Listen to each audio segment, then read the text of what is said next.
What is good, everybody? We are live. Welcome to the Company of Gamers podcast. It is so good to be here.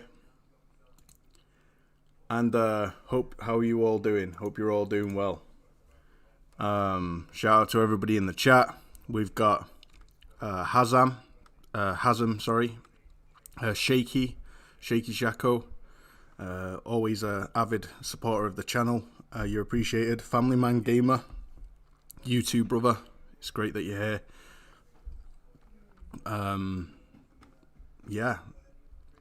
Hey. So far so good. Bang. And we have a full house tonight, as you can see. Look at all them faces to the right of the screen.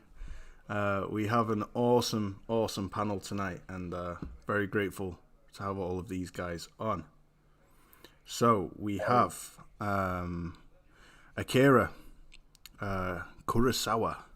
We have Chris Righteous, my dude. We have Michael, aka Lagma8600.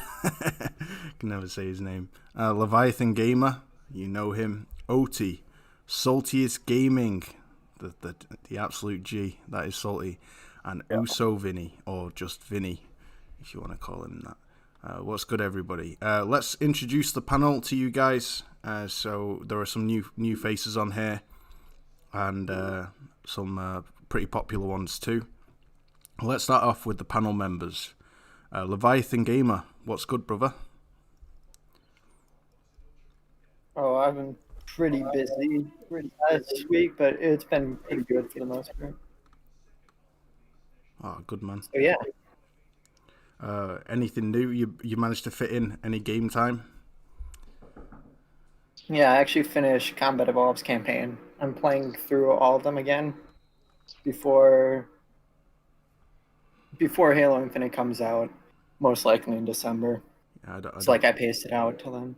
I don't know a more avid Halo fan than you, dude. If you can hear screaming in the background, it's my missus, who is super excited over the football. She's like a huge footy fan. Soccer in America and England are right now winning the quarterfinal. It's a pretty big deal for us because England are shit, or they have been for a long time. Saltiest Gamer will know how I feel because know all about this because his team, the Suns, have been killing it recently. Speaking of that, Salty, what's good, brother? He's muted. You caught me off guard, dude. I apologize. What's good? I just got my coffee, so I'm feeling good today. My birthday's tomorrow, so oh shit. Wife let me sleep in. Gonna be going to dinner tonight, all that stuff. So getting older, man. That's the way life goes, right? Absolutely. Well, happy birthday in advance, Salty, my dude. Hope you have a very salty birthday. All right. I didn't get what I wanted. What the fuck is this shit? I'm joking. Happy birthday in advance. Yeah. So we have Saltiest Gaming. For those who don't know, Salty has a huge channel on YouTube. He's a small channel. He says small channel, but it's blowing up like 1,000 subs a month, sometimes in a week, and currently at like 18,000, 17,000, something like that. And he has the Saltiest Gaming podcast, which is a podcast to listen to 100%. It's a phenomenal podcast, and I won't brown nose this guy, but it's great. It's every Thursday, 8 p.m. Eastern. Yeah, be sure to check that out. Great to have you on, brother. Speaking of TSGP, we have another Saltiest Gaming podcast panel member. We have Chris Righteous in the chat. What is up? Akira, you got an echo. Bro, you got an echo. Yeah, sorry. It happens sometimes with my headphones are too close to the mic as well. Apologize. Or somebody has an echo. Yeah, okay. Shout out to everybody. First time here on the Company of Gamers podcast. I've seen, the first few episodes, and, I've been enjoying it for the most part. But, yeah, man, for us Americans, It's the 4th of July weekend, Independence Day. You know what I mean? So everybody, you know, make sure you be safe out there. Don't go too crazy. You know, it usually gets pretty live around this time. So that's crazy that your birthday is actually on 4th of July. So that's a pretty good birthday to have. But man. You would think it was good, but everybody goes out of town, so. Oh yeah, that's out of true. town for your birthday. Everybody just spends the money, your birthday money. They spend it on fireworks. They're like, "Sorry, I'm broke. We spent it on fireworks." Yeah, we spent it on fireworks and barbecue. But yeah, man, I'm excited to talk about the topics today. You know, I'm definitely gaming hardcore. You know, so yeah, let's get into it. Phenomenal. What have you been playing recently, my dude? Pretty much the same thing I've been playing. I've been collecting the rest of the trophies for the Yuffie DLC for Final Fantasy VII Remake. I love that game, man. I'm also playing through the main game as well itself, and I'm going through the Kingdom Hearts collection as well. And then I'm probably gonna download Rainbow Six Siege again because I've been itching to get back into some Siege, and I'm only like 2 trophies away from a platinum, so I'm gonna jump back on that. So, but yeah, that's all I've been playing. You're braver than me. Why? You don't like Siege? That game is sweaty. That game is sweaty, bro. It's so sweaty. But I know, but that's what I love about it, man. Mate, you get team killed at the beginning, like by all your teammates, because it's so like. But but I always had a team with me. You know, I have like my real world friends. You see, if I had actual friends, then it would be different. Maybe I'd enjoy the game. Who knows? Yeah, most definitely. No, it's extremely toxic. It's extremely toxic online. But my bad, I don't mean to, give a long intro. Oh, don't be daft. We got all the time in an hour or two. Michael, fellow panel member, software engineer like Leviathan. Great to have you on, brother. How are you? Doing a lot better than before. Just been using gaming and a bit of gardening to take my mind off some tumultuous events that have happened. I've been playing a lot of The Last of Us 2, and I've been enjoying the attention to detail in that game. And meanwhile, been getting hyped for a possible future of gaming event. Hopefully, that's not too far away. And I've also been keeping a keen eye on the acquisitions PlayStation has been making, and it's been quite interesting. I've noticed that PlayStation like to keep a keen eye for top quality, and I've been appreciating that also. So yeah. Oh mate, you know what? First of all, shout out to everybody in the chat, all the new people I've not seen before. Share this out, guys, on Twitter if you have it. Thank you so much for supporting. It's greatly appreciated. Yes, Michael, you've been through tough times recently, my dude. I know you've told me about it in confidence, and I just want you to know, dude, it's great. It's great that you're keeping yourself busy. See, that's the thing that I love about gaming. It can serve as a bit of a helper. It kind of takes you to a better place. It's like a healthier alternative to alcohol, and it can help you kind of just take your mind off the stresses whilst you let yourself come to terms with the things going on in your life. And it's when I was a little kid, I was about 11, and my great granddad passed away, and I couldn't deal with it. And all I wanted to do was just play Spider-Man 2. And it just helped me, so play my favorite hero, and helps me to kind of deal with the grief. So yeah, shout out to you, Michael. Also, it's 6:00 in the morning where you are in Australia, so just want to say it's appreciated that you took the time to get a proper night's sleep and get up nice and early for this podcast. Hope you've got a strong cup of coffee. To be here. Hope you got a strong cup of coffee, and the pleasure is ours. So thank you. So we have we have a second. I wouldn't call him a guest anymore, to be honest. I'd call him a semi-permanent member of the panel, and it's an absolute privilege that he is. Whenever he can make it, he'll come onto the show to be here, because I'm very, very proud to introduce this man to you guys, because he's been making waves in the Twitter community. and we met probably a year ago. And so yeah, OT, aka Peter, it's great that you're here, brother. How are you, dude? Hey, I'm good. I'm good. Yeah, this week has been it's been busy work-wise, but also crazy Twitter-wise. I've never received so much abuse in my life. But the thing is, I'm in a good space right now in terms of life, so those things don't really bother me.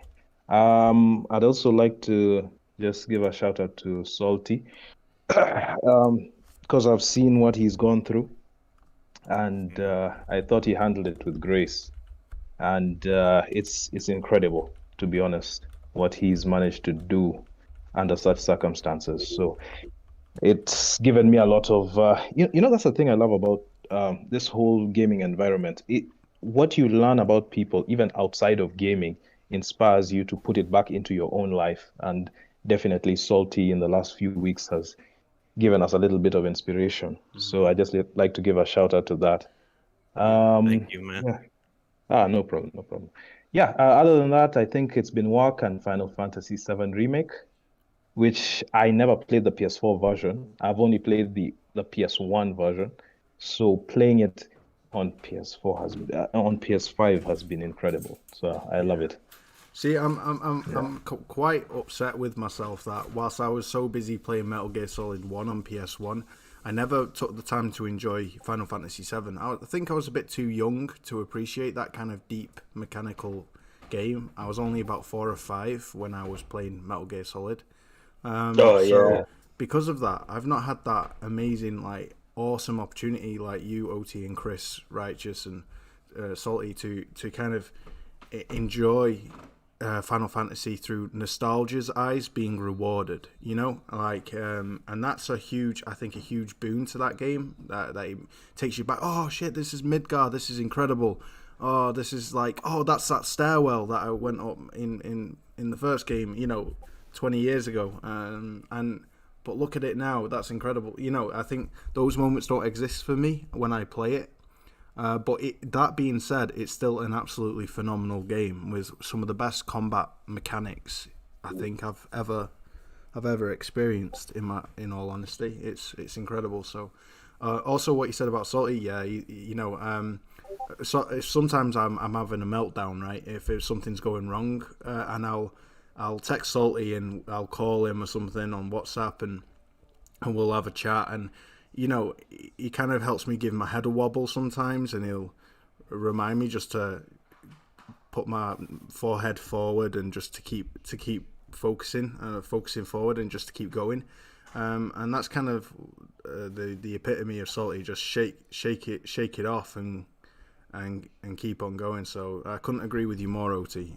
Shout out to the both of you for putting up with a lot of crap that you put up with and dealing with it like a pro. So yeah, 100%. Also with you, OT, you've been making huge waves in Twitter, haven't you? You've been posting videos and you've gained 200-300 followers over 6 months, something crazy. Yeah. And with that, mate, you're gonna get a lot of, I was dealing with that kind of stuff a while back, and I at first I couldn't really handle it. I didn't know how to, and Salty helped me with that. But the more popular you get, bro, the more people are gonna hate you. So, but you've got this. So yeah, moving on. Let me comment on it real quick, just to kind of give. All right, so social media is a weird place because people exist. You know how it is, right? Anonymity, being able to be anybody you want, whenever you want, and having no consequences to actions for the most part. I mean, some people get banned, but they can make sock accounts. It's just very easy.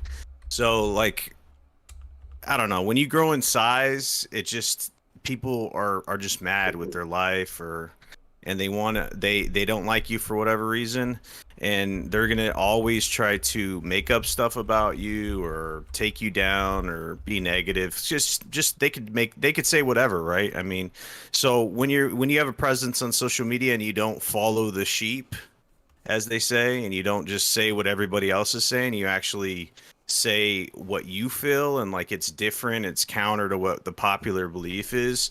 That's what really riles up some of these people, because they, I don't know, they attach themselves to certain things, and if you go against the grain, it really pisses them off. So that's kind of why, that's how it's been for me, because I was a big Xbox guy and they liked me when I was doing that, and because I'm real, I speak my mind or whatever. And then I experienced the greatness of PlayStation, and they just couldn't handle that, so they just hate me. It's weird. It's like I don't know, I've received death threats and all kinds of crazy stuff, but you just gotta, I don't know, you just don't respond to these people, is what I've learned to do. You find out who the trolls are and who's not, because for the most part, if you post stuff and you get traction online, I don't know, you're gonna get so many notifications that you can't respond anyway.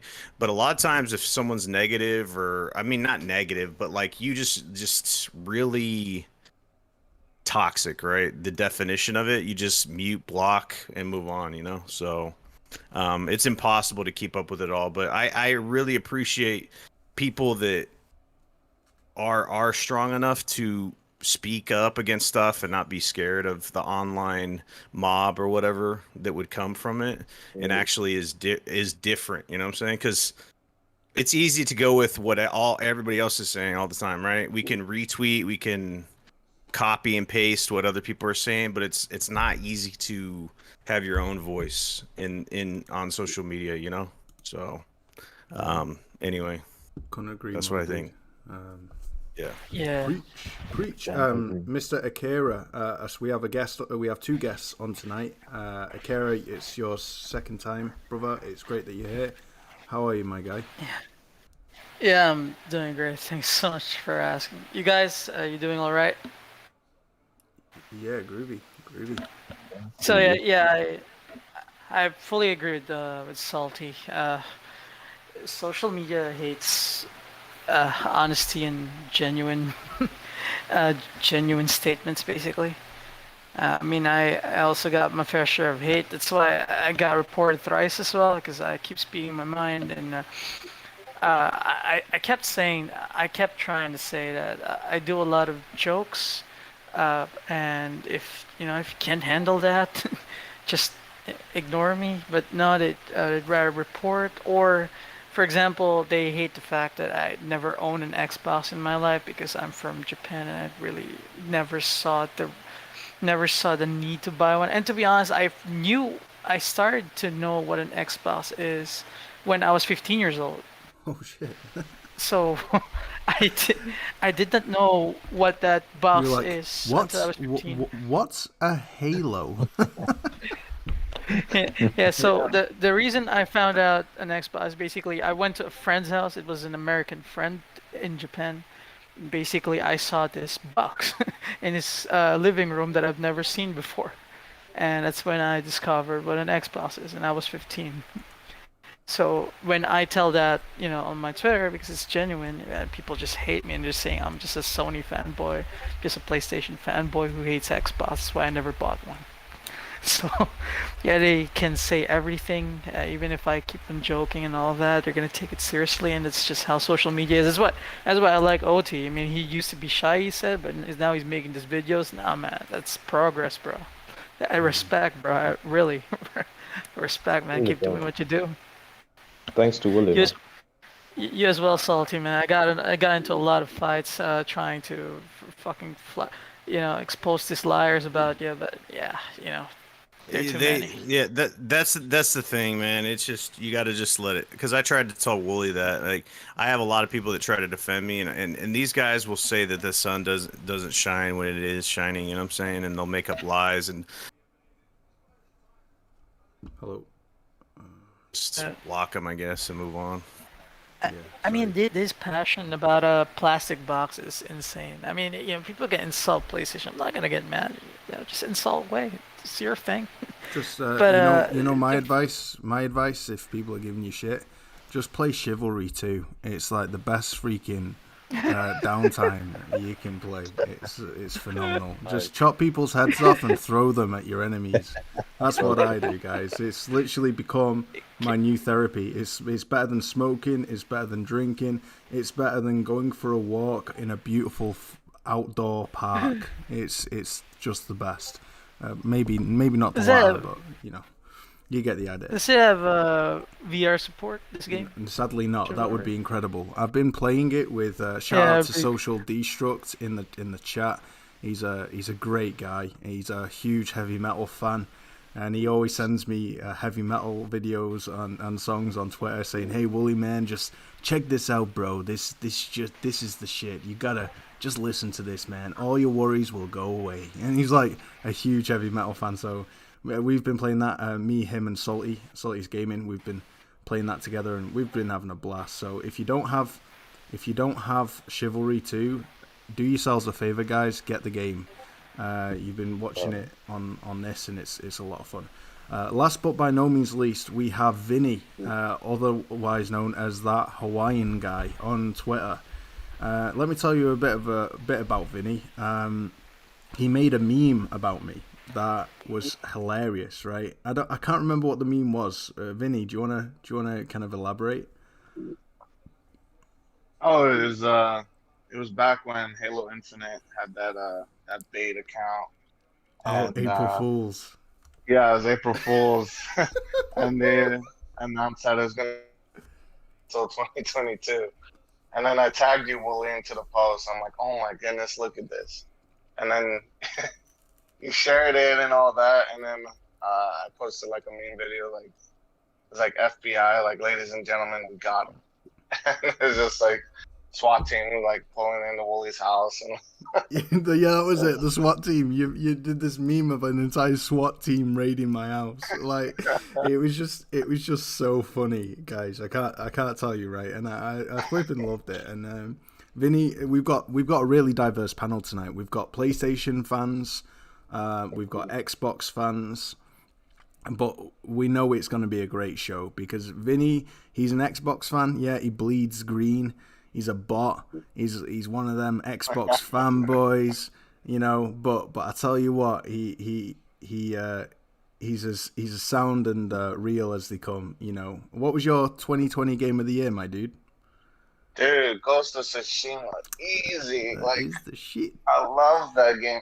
I hate when people call it mediocre because I'm just like, what game have we gotten that's like as good as Ghost of Tsushima, man? Like I couldn't agree more. I could not agree more. Like, I'm an Xbot, but I'm not stupid either. So. I love it. I'm an Xbot, but I am not stupid. I love that. That is the quote of the century. I love it. We've got some awesome names in the chat right now. We've got my brother Axel, good friend of mine, absolute Chad. He is a member of the Salty's Gaming Podcast too. Really love that guy. Shout out to you, Axel. Gaming with Persona. We've got our boy Persona in the chat. What an honor to have you here, my dude. Omar Shahab. It is great that you're here, buddy. Karaba, aka Karaba. He beat Returnal at 30 FPS. Let me tell you that. He beat Returnal on a 30 hertz TV. Now tell me that's not a gamer. Wow. That's unbelievable. Who can do that? Who can do, yeah. You ain't a gamer until you beat Returnal at 30 FPS. That's I said I would eat my own elbow, and I still owe him my elbow for beating that game. And he beat it in like 3 days. It was nothing. It was piece of cake. I was still struggling on the third boss, and he got the game later and beat it. Crazy. So shout out to you, Karaba. Wow. It's great that you're here, buddy. We got No Sleep. We got Link, we got Star Geek, we got Game in Despair. He's a fellow panel member. Sadly, I didn't get a response from him, so I didn't know if he was going to make it tonight, and we're full up. So he's sitting this one out. But shout out to you, brother. It's great that you're here. Thank you for being here. It means a lot. Wraith the Emperor, it's great that you're here, buddy. Thank you for being here. So, guys, let's get on with the show. I'll just quickly change to more gameplay. I've run out. Oh no, I haven't. The show is the main topic that we'll be discussing tonight, besides other topics, is what is next gen to you? You might be asking, what the hell are you chatting, Woolley? We just received a PS5 and an Xbox Series X, you know. But why I ask this question is because for me, there are two types of perspectives that you can have with regards to next gen, and I don't know how you guys feel about this in the panel, but there's next gen tech implementation in games, and then there's next gen experience, and I do think there's a difference to that, right? I think I don't know if you guys how you guys feel about that. Do you there are games that I've experienced last generation that aren't next gen in terms of I don't know, rendering techniques or hardware utilization and implementation, but they offer experiences unlike anything I've experienced since or before. And you might be wondering, that's why I've got here Titanfall 2 to the right of this thumbnail and Ratchet & Clank to the top left. And I want to draw a comparison to these two games. But before we get into that and get the panel thoughts, we also are going to be discussing Nixxes, Housemarque, Acquisitions. For those who don't know, Sony has been on a bit of a spending spree, but not to the degree Microsoft has by any means. But they've acquired Nixxes, Housemarque, and also it's pretty much confirmed they've also bought Bluepoint. So we'll be discussing that. We'll also be discussing multi-platform game development and other things too. So it's going to be a fire show, guys. So shall we roll on with the topics? Shall we get into this? What do you guys say? Cool. Yeah, let's go. Let's go. Let's freaking go. It's awesome. It's really awesome people in here. Mm-hmm. I couldn't agree more. Awesome people in here. I'm just trying to navigate this. I'm still learning the software. Sorry, forgive me. Right, here we go. Back. So what is next gen? What is next gen? I don't know, guys. So what about you in the chat? What's next? What would you deem as a next gen experience or a next gen game? Now, what's the most next gen game you guys have played so far? Vinny, let's go with you. I'd say Ratchet and Clank has been my most next gen game so far. I wouldn't say like it offers a ton of next gen experiences. I would say it's more like a next gen light, you know, like a good introduction to what we can expect from next gen. That sounds solid. Yeah, yeah. I was kind of expecting that.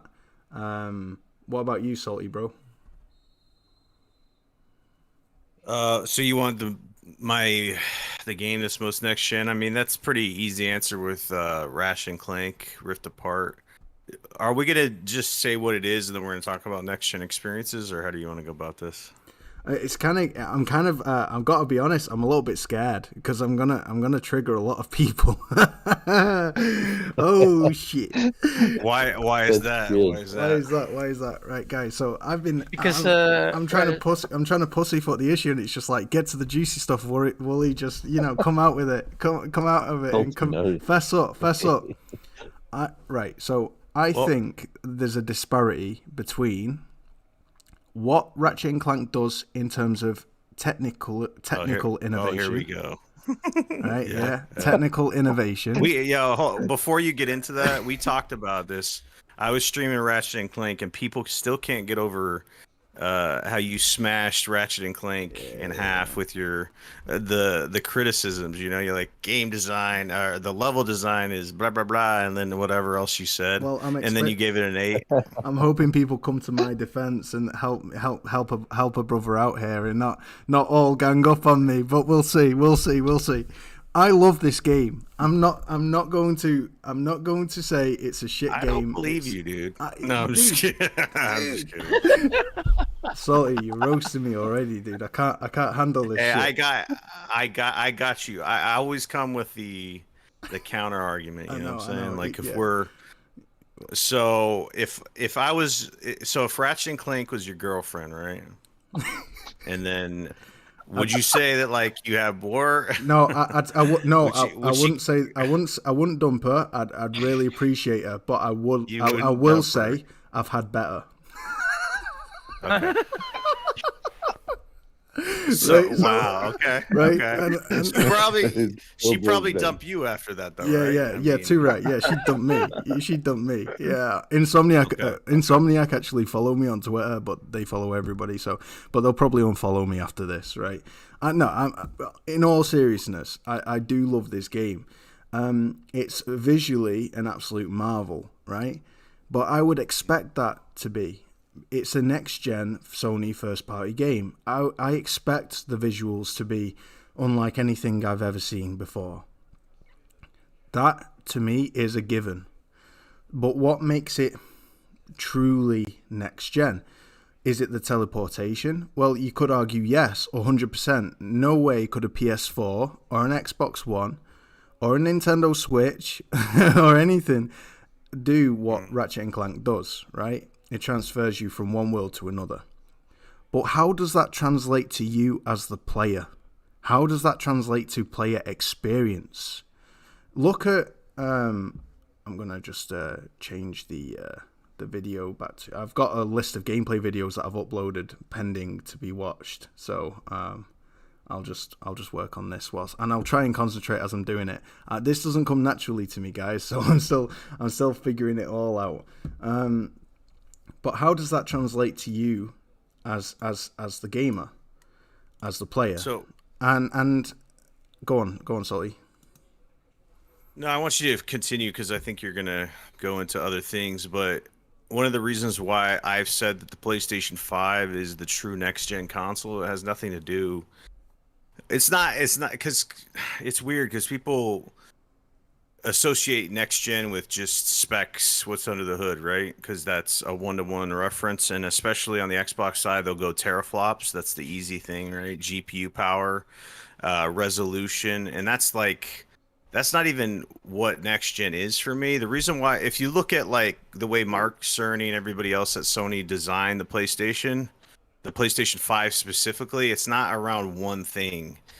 3D audio is big, right? They mentioned it multiple times. The DualSense, why did they make the controller the way they made it? It's because of the overall tactile sensory immersion factor of what they're trying to do in a game.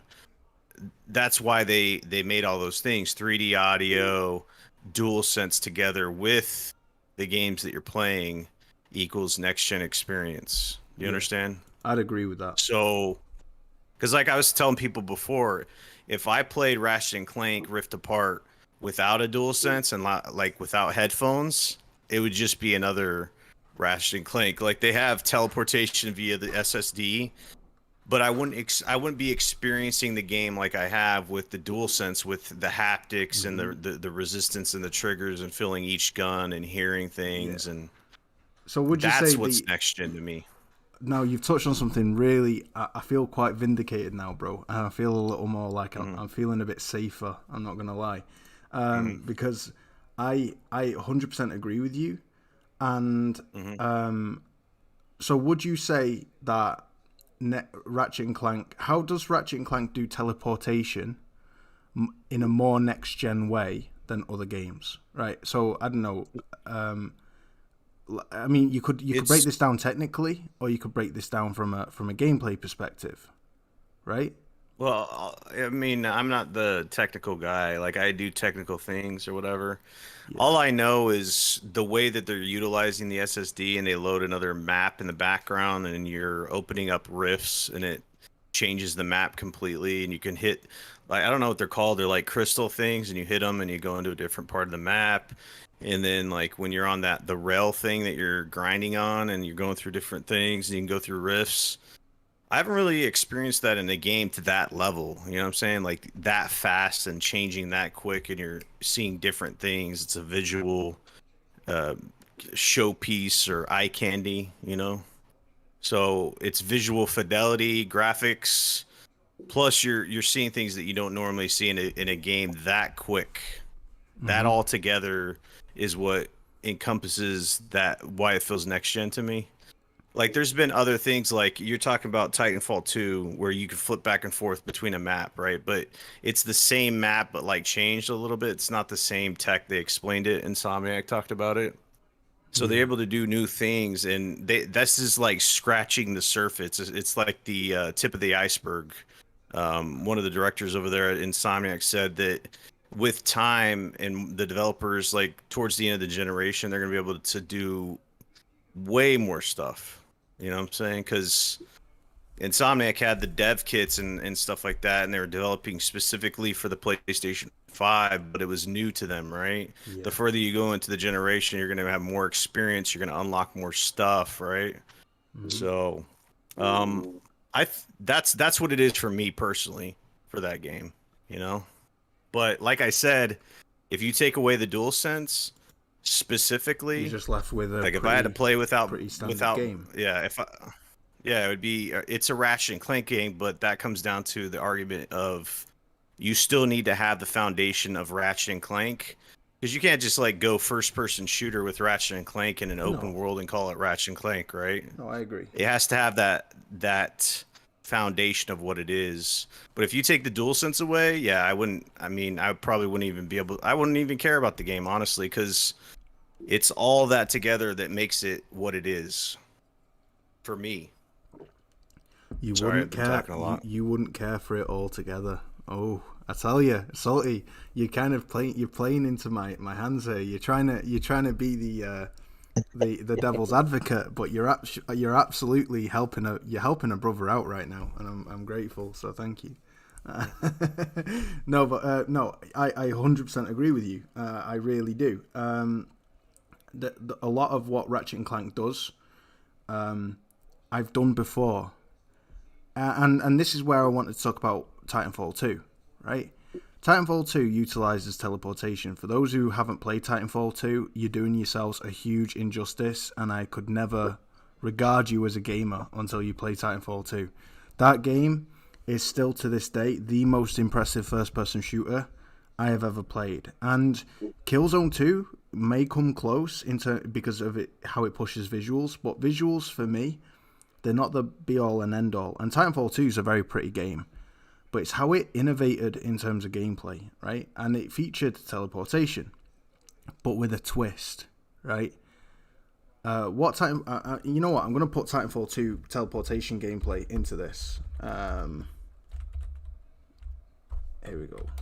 I'm going to put Titanfall 2 gameplay into this, right, for you guys to see what it does. What this game does is it allows you to switch between dimensions and realms. And this game came out like 5-6 years ago.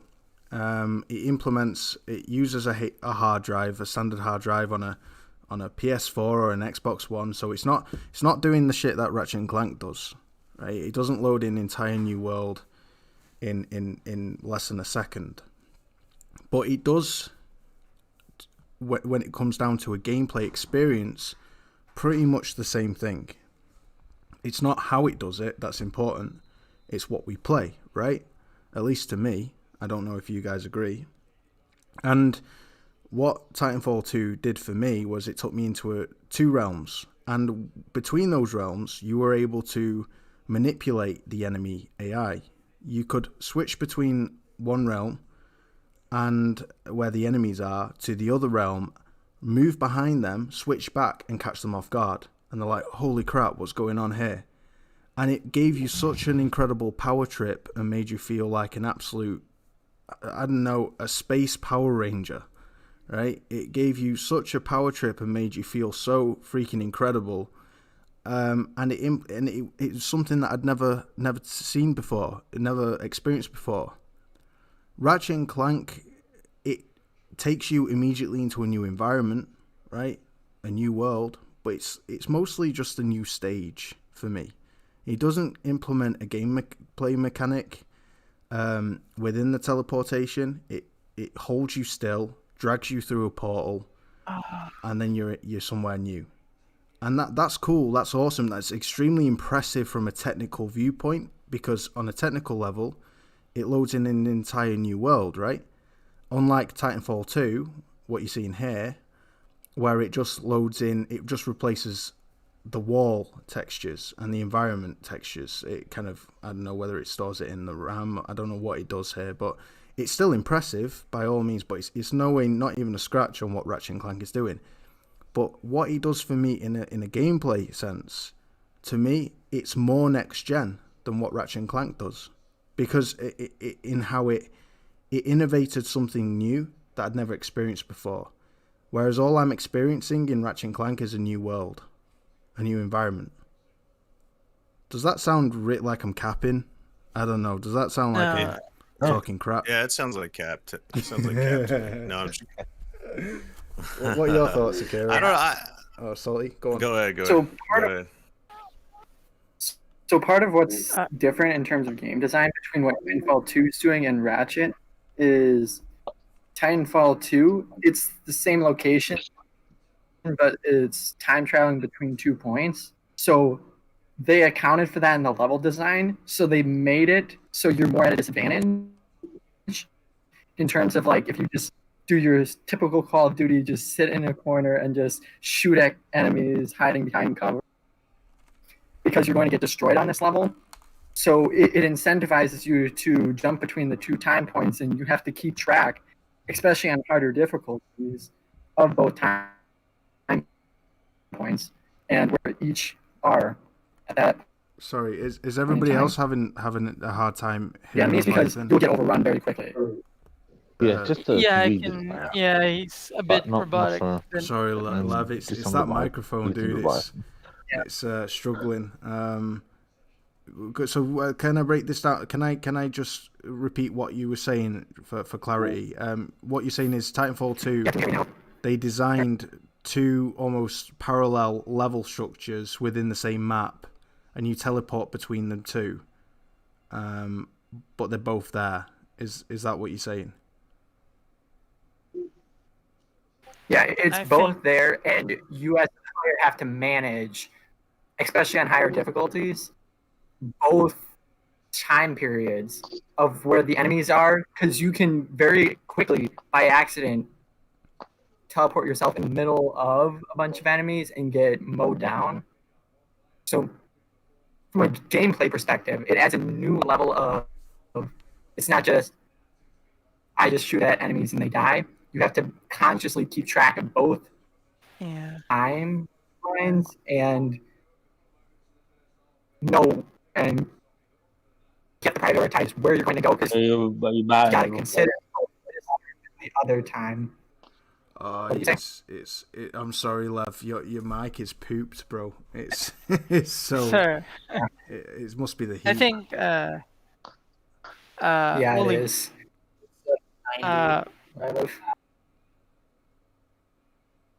Akira, were you saying something? Yeah. Actually, when you were starting about saying why you didn't think Ratchet & Clank was a next-gen experience, I was actually looking for your logic, because the logic was not there yet. You did try to make your point. However, now that you bring it up, it actually I'm starting to relate to what you're trying to say, because I mentioned before that on my other Twitter account, I made this post, like, what does a real next-gen experience means to you? And my answer was I want a next-gen experience through gameplay, because graphics, frame rates, and resolutions are something that has been there for a while now, so they don't really impress me that much anymore. I'm looking for something new, something that you have never experienced before, that you will experience now because it's possible. And now Ratchet & Clank's dimension hopping or the way they load up a new world was impressive technically. But now that you mention it, it does not really add anything innovative about gameplay So Thank you. That's what I'm trying to say. understood- You've summed up what I've been trying to say, Paulie, a lot better. That's exactly what I mean, guys. What Akira's just said is what I'm trying to get at. I'm not hating on the game here. I'm saying it's an extremely competent, very beautifully done, very pretty, familiar experience. I understood that because with Ratchet and Clank, like I said, it's technically very impressive what they did, and the hardware was also, because we have more powerful hardware, it was made possible. But you're basically like me. We're looking for next-gen experiences through gameplay, and the way that you have this, for example, you got this new world, and if somehow this new world was also interactive enough to bring us more gameplay experiences with this new worlds, every time you change, you kind of like get something new gameplay wise, and which is, from what I understood, is not done a lot in Ratchet and Clank. Sorry, I gotta hop in here, man. Too much cap going on, man. There's caps flying all over the place, about to hit me in my face. So much salt. So you really, bring the salt, bro. Come on, bring the salt.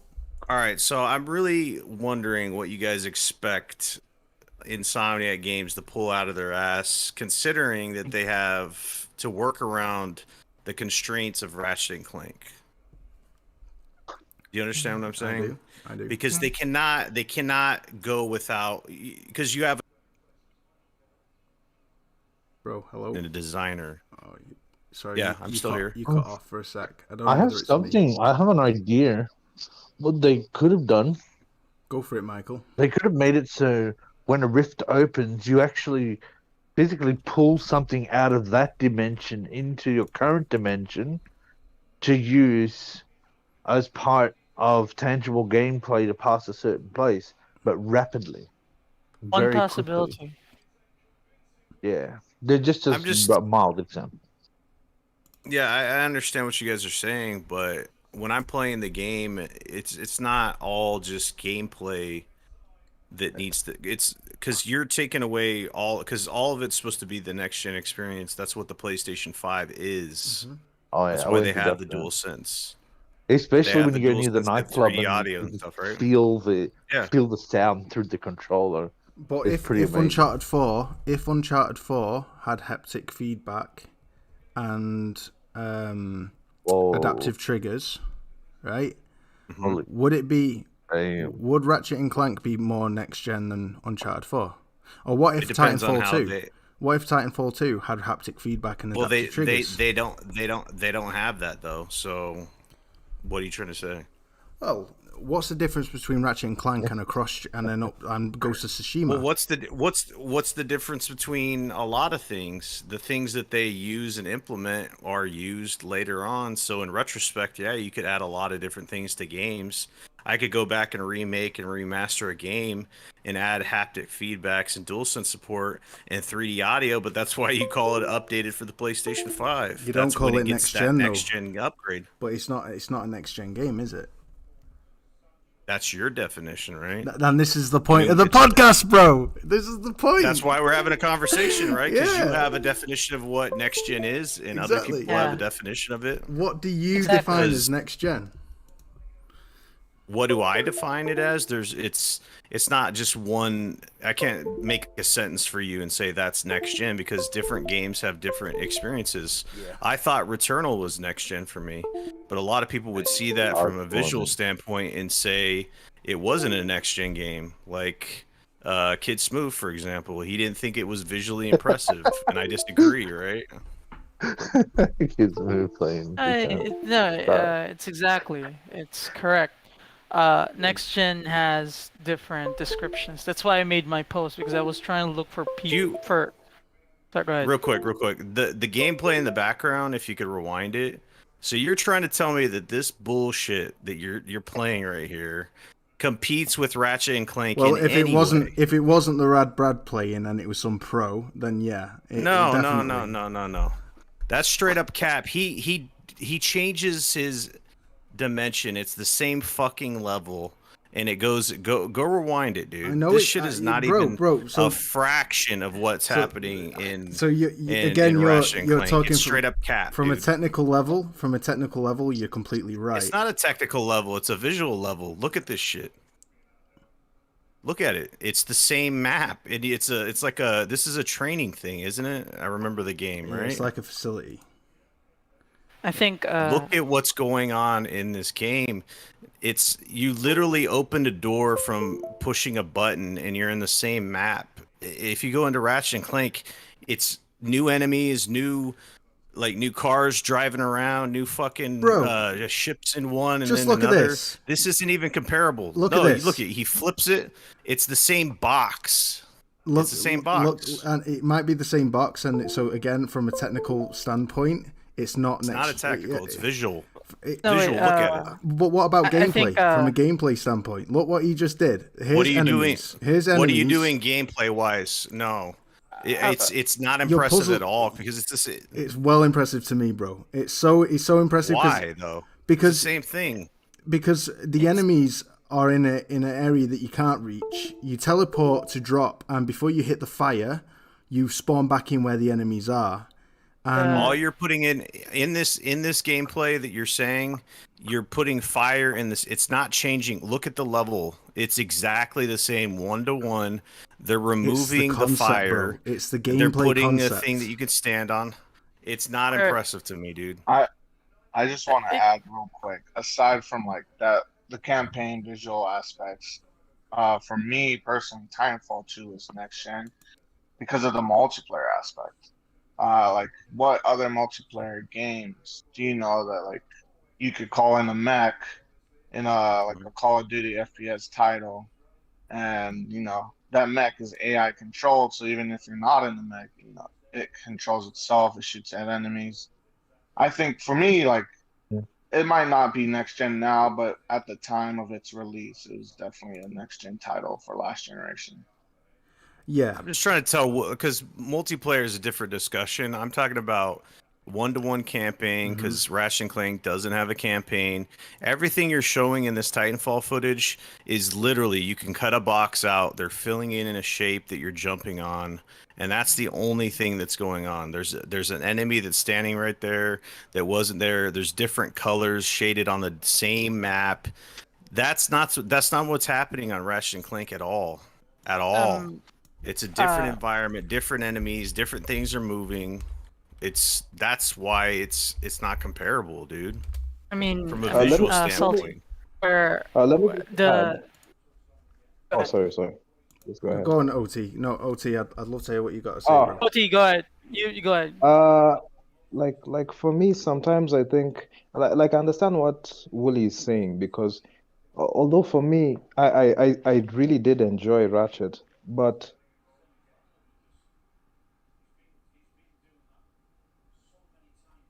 through my history, you know, I've been playing games from mid 80s, and when I look at what moments impressed me the most, Final Fantasy VII, when I played the original, when you leave Midgar and you get onto the airship and you can go anywhere, that shocked me beyond belief.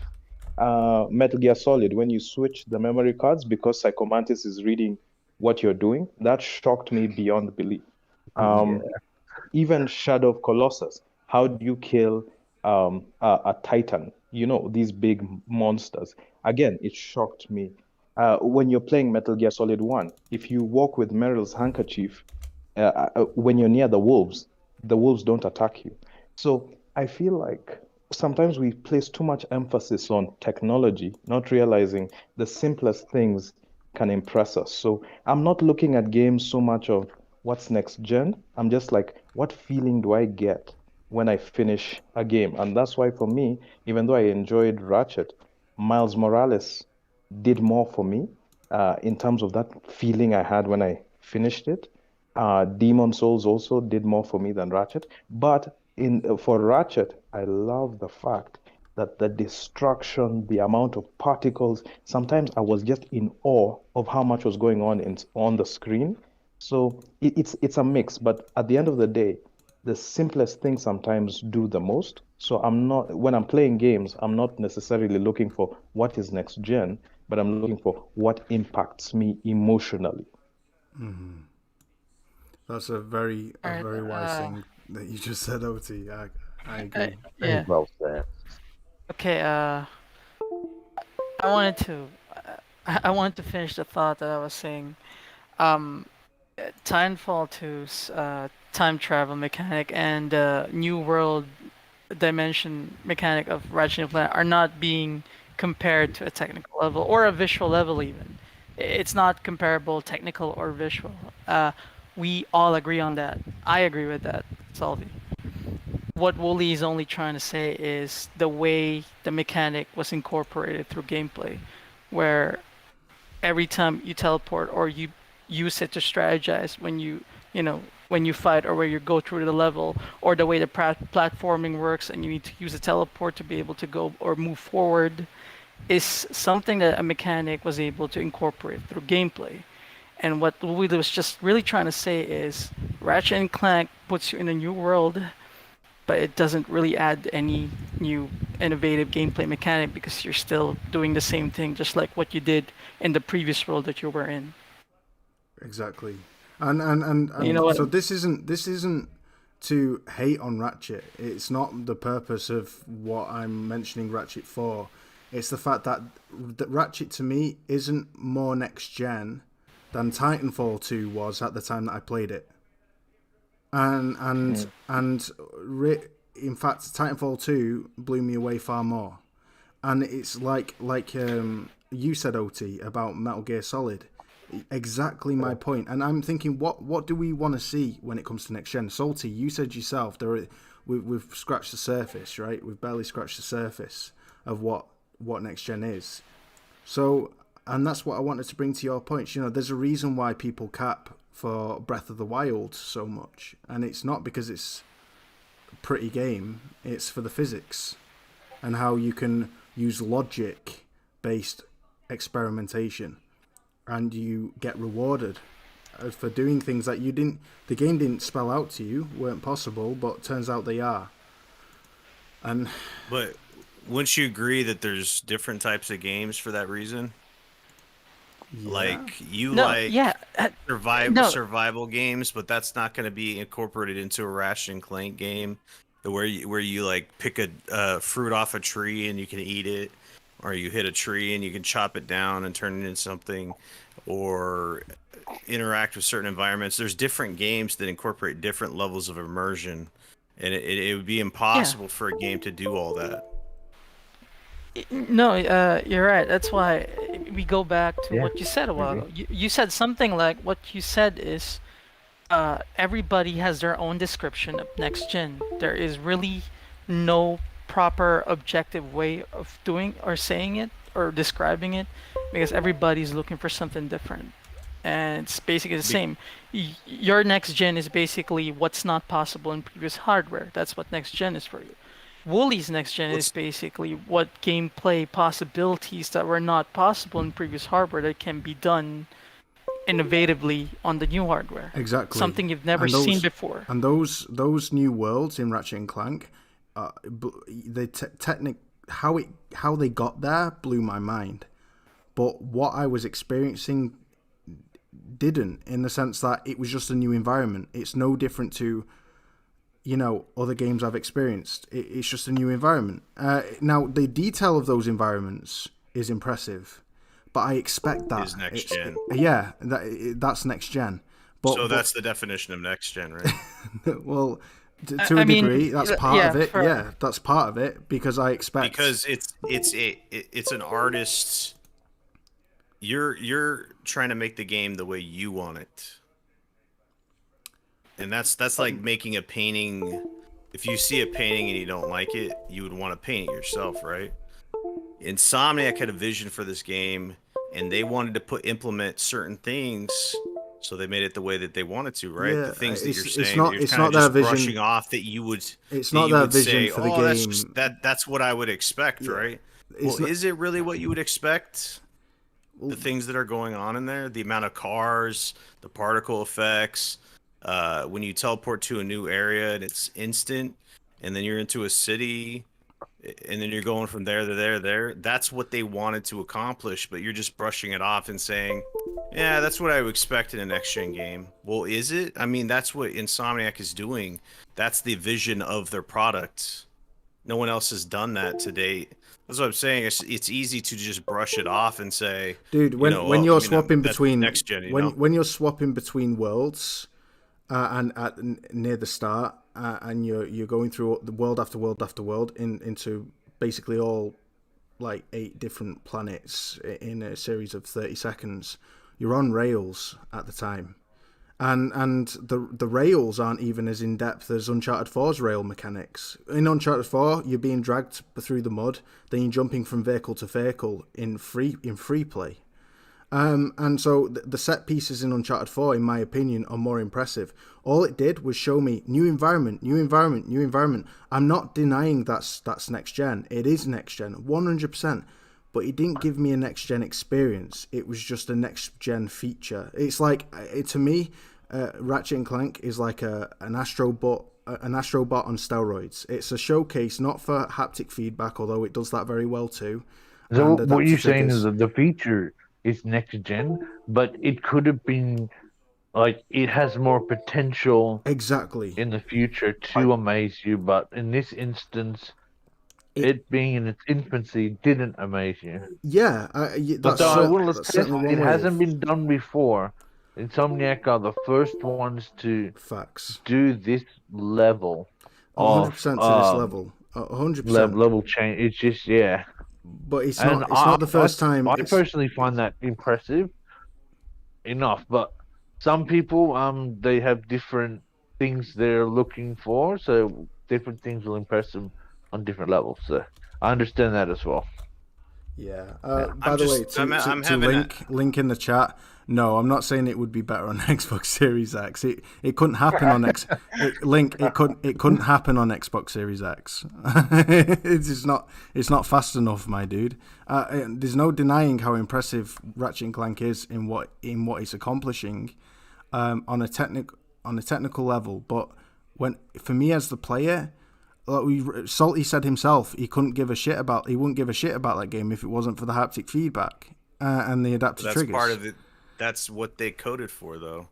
You can't have one without the other. That's what the PlayStation 5 is designed around. Dude, all I'm saying, my bro, is my idea of next gen. My idea of next gen isn't just implementing haptic feedback and adaptive triggers. It's not. It's not that though. You're saying one thing and then saying another is what I want to let you know, because I'll tell you straight up. What I'm hearing you say and what I'm actually hearing you say is like, I love Ratchet and Clank, it's amazing, but then you shit on the game. I love Uncharted 4. I love Uncharted 4, but it's not doing what Ratchet and Clank is doing. The thing is like, if you love a game, you're not gonna shit on it. You know what I'm saying? Like, if you shit on a game, then you probably don't love it. You know what I'm saying? Okay, maybe love's a strong word. I really like the game. Is that better for you, Salty? I mean, really like it. What do you want from me? I scored it a solid 8 out of 10. Do you want me to? You shouldn't be scoring it an 8 out of 10. That's what everybody's saying when they hear you say things. Bro, there are parts of the game. If you say all these things, Salty. You know when you land on that moon planet and there's all them skeletons chasing you? Like, I counted like 20 to 30 skeletons right on the screen. Storming toward me, and I was bashing them all off, and just the world before that. After I beat Nefarious's Nefarious and his doppelganger like shows up. Right, you've not. Okay. It picks up. The game picks up right towards the end, and it elevated the game from a 7.5 to me to an 8, right? Because the gameplay became more fun for me. But you can't tell me that whilst you're in that toxic wasteland area flying a dragon with shitty flight mechanics, that the game feels like just listen to what you're saying, like a next-gen game. If you were a movie critic and you said all these things, people couldn't take you seriously, because the thing is if you say all these negative things about a game, you have to score it lower. It's like if I'm a food critic and I go and I'll give you a steak analogy, and I go, oh yeah, the presentation was pretty shit. The steak was not cooked to my liking. It was cold, but I give it a fucking 5 stars. You know what I'm Dude, saying? my only It's like you're criticism, saying one thing my and only, doing another. my only criticism of the So game what I is want that you to do is I want you to just listen to me. Draw a fucking mark in the sand and stay by it.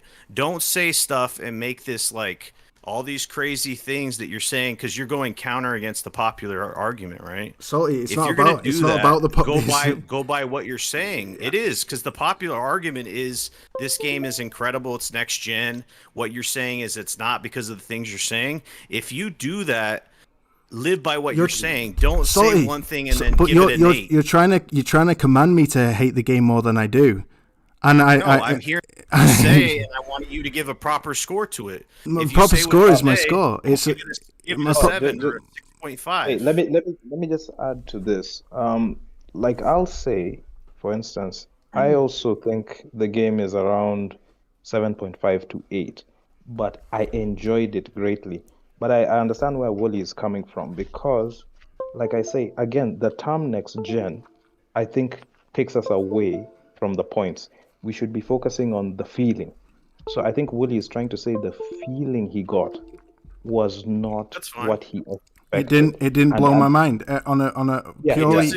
It doesn't mean that you can't enjoy a game that you would score properly by what you're saying, right? It's like for me it was a very good game, and sometimes it blew my mind in terms of how much was going on screen and stuff like that. But then the simple gameplay of Returnal, the way Ghost of Tsushima, you fight 10, let's say 6 people at once, that impresses me more than all the technical wizardry of Ratchet and Clank. It doesn't mean Ratchet and Clank is bad. It just means despite it having amazing technical feats, it didn't capture the simple magic of something like fighting 6 guys in Ghost of Tsushima. But it's still a good game. So I think I'm with Woolley on that aspect, that, again, I would take this argument away from what is next gen to what is the feeling you get.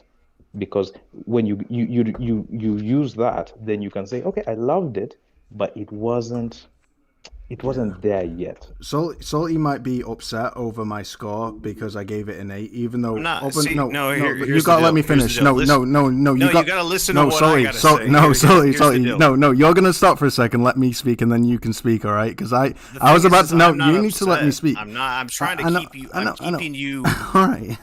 Up to your word. You're not upset. I don't want you to sound like one thing and then give another. Okay, and I appreciate that online and be like, I can't understand what this guy's actually saying. Well, fair enough, and that's fine. That's fine for them to think that, right? In my opinion, it's fine because I scored this game a 7.5, but I hadn't completed it, and I still haven't completed it. But the gameplay has picked up significantly more towards the later part of the game that I'm in. I don't know whereabouts, but I fought Nefarious and I thought that was over. I thought the game was over, and now I'm on a whole new planet I've not seen before, and in an awesome pirate planet. And the pirate planet was the nicest, prettiest looking environment in the game yet, and that surprised me, and that elevated the experience for me, and it really brought it up to an 8 for me so far. Like I said, I'm enjoying the game. It's a good game. I'm making a point, which is why I'm focusing on the caveats. I'm focusing on the fact that, to me, it's not next gen. In terms of gameplay experience, it's not what next gen for me is. What I want from next gen. But I fully understand why others view it as a full, incredible next gen experience. That's like the best game released yet. I enjoyed Demon's Souls more. And Demon's Souls for me is a solid 9.5 out of 10. Freaking love that game. So this is my point. I'm just making a point, Salty. I'm not trying to sound like a hypocrite going back on my word to save face. The whole reason I set up this podcast was to discuss a specific topic. Do you think I'd really do that if I wanted to save face? Because I've got issues. No one's saying that you want to save face. I'm just trying to, because Woolley, we have discussions. I call you. And I always tell you that I'm gonna tell you how it is. That's how I do with my friends. That's why a lot of people hate me, okay? Because I'm not gonna tell you what you want to hear. It's just not gonna happen. So if I tell you something, it's because I'm hearing it.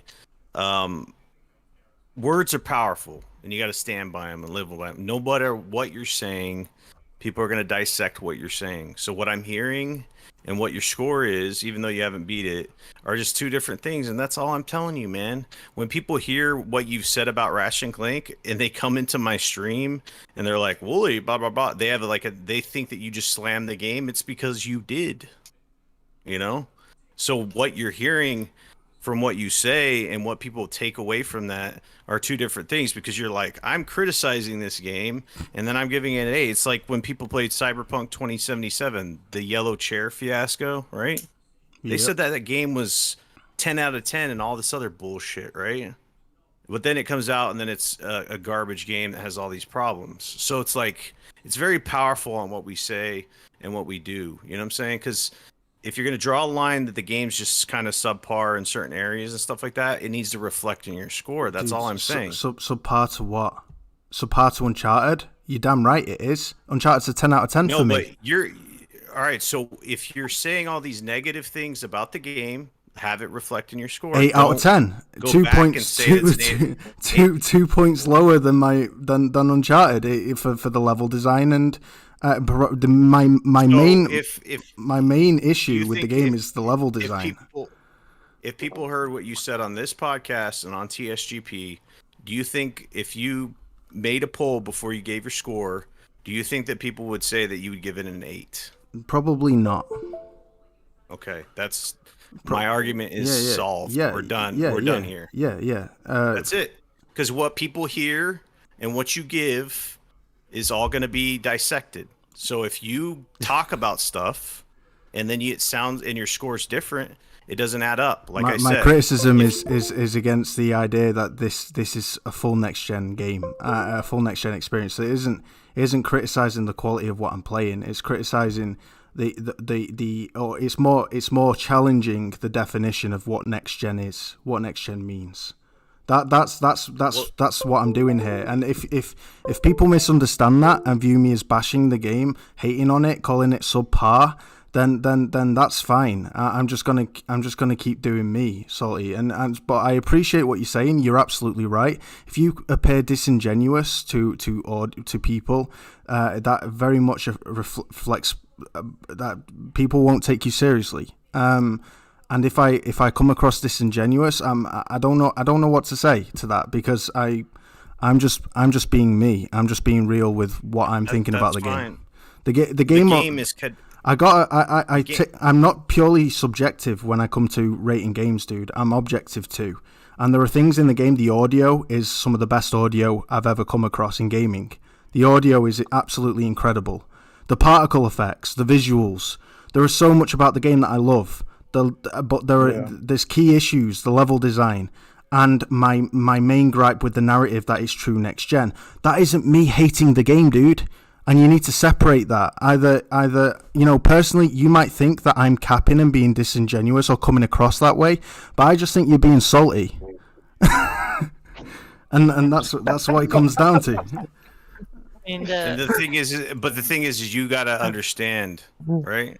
That I've been in this for a long time, and I know what people will hear you say. Dude, I've been a gamer since I was 4 years old. I appreciate what you're saying to me as a content creator, but this isn't about me as a content creator. This is about Ratchet. This is about what I want as a next gen game. Out there. What are you doing? What are you doing then? You're doing a podcast, right? Dude, this is about Ratchet and Clank, and this is about next gen gaming. This is about a discussion. A podcast because you're putting out product into the world that people will dissect. So it's not about my reputation, my dude. It's not about my reputation. It's about what I think about the game and having a discussion with people. You don't care about your reputation. I care about my reputation, but this isn't about my reputation. That's what I'm saying. I care very much about my reputation, but what I'm focusing on isn't my reputation. I'm focusing on. You sound like you're getting salty. Do you understand? You're the one that's getting upset. Right? And nobody's getting upset. But what I like is that on this podcast, unlike RDX, there can be differing opinions. And but what I'd say is I think maybe Salty, you think Woolley should have it at a 6. But the thing is, No, that like, would be bullshit. Is it fuck a 6? It- I'm sorry for my language, guys, but it's in no way on earth could I ever give it a 6 or even a 7. It was a 7.5, and that sat right for me until I played the later levels, and I was like, right, okay, this is a freaking awesome game. It's not next gen, but it's a great game. It's not blown me away. What I'm saying is that I think Salty thinks you should say 6. Yeah. But I'm trying to say that for me, can... 8, 7.5, and 8 is where I put it, and I understand where you have issues. And for me, 7.5 to 8 seems right, because when I look at a classic game, like for instance, for me, Last of Us 2 was a classic game. It did not have the issues I found with the Ratchet. And it had, in fact, for me, on a technical level, I'm more impressed with Last of Us 2. And it's so for me, I enjoyed Ratchet thoroughly, but I still, the games which I really love, like Last of Us 2, are way above. So I would put Ratchet at 7.5 and Last of Us 2 at 9.5. And if we go down everything that they did technically, I mean, I am in awe of what they did on a PS4 with Last of Us 2. So I don't think 7.5 is bad. I still think it's a good score. I agree. I mean, to be fair, it's just one thing he criticized. It's not a bunch of long criticisms. I think 8 is a fair score for one single criticism of a game. Thank you. I think. Yeah. And Titanfall honestly, 2, I mean, Titanfall 2 is a 9.5 for me. So 8 sits right for me. He didn't criticize one thing, but it's okay. You guys it's your buddy. This is a show. Come on, sorry, bro. Guys, I criticize it not being next gen Do you want and me the to go level back design. and get all the criticisms you list, and Mate, we'll list them down? It wasn't just one criticism. Throw the receipts. It wasn't. Throw the receipts. I will. Let's move on to the next one, because we'll be stuck on this topic for the whole show. I wanted to say one thing about. Go ahead, Chris. Nah, I wanted to say one thing about this whole Ratchet and Clank, because I listen to everybody, everybody's point of view, and I'm not going to be long because I do want to move on to the next topic. But Ratchet and Clank is absolutely a next generation game. By definition, it's a next generation game. Some of the things it does is next generation. It can't be done on previous hardware. So to me, Ratchet and Clank is absolutely a next generation game. By some of its design was like going to these worlds as quick as possible, right? That's the next gen thing about it.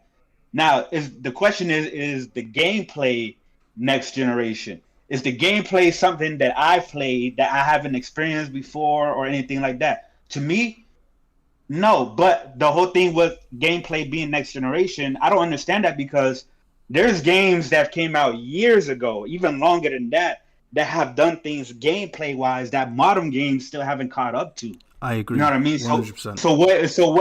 So what is like the next generation gameplay that we're looking for? To me, it's like there could be a game still come out on the PS4 that does things gameplay wise that we still haven't experienced as well. So like what you were mentioning with like Breath of the Wild. Breath of the Wild does a lot of things with the open world. Like matter of fact, that's funny that you brought that up, because I literally saw a video comparing Horizon Zero Dawn and Breath of the Wild as far as the things you can do in the physics and stuff like that. Of course, Horizon looks way better, but when you compare those two games, it's like, yo, Horizon's like, this is pretty much nothing you can do in that game and stuff like that. So to me, it's like, but here's the thing, Woolley, because I hear both you and Salty. I agree with both of y'all points. Here's the thing.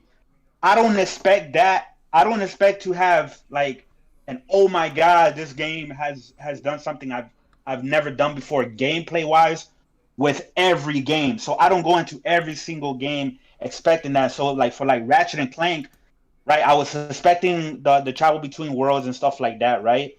But I was also expecting it to be a way better playing Ratchet and Clank, because it's a Ratchet and Clank game, and I played few of them before. So I want all of the stuff that that people have problems with the old ones as far as the gameplay, and improved it. And to me, Ratchet and Clank Rift Apart definitely improved on a lot of the basic mechanics from Ratchet and Clank. They made them faster. Ratchet can split now. Now the game ain't perfect. I agree. So there's like with that, there's a lot of things that the game could have improved upon. Like personally, I wish Rivet would have played differently than Ratchet instead of it being the same thing.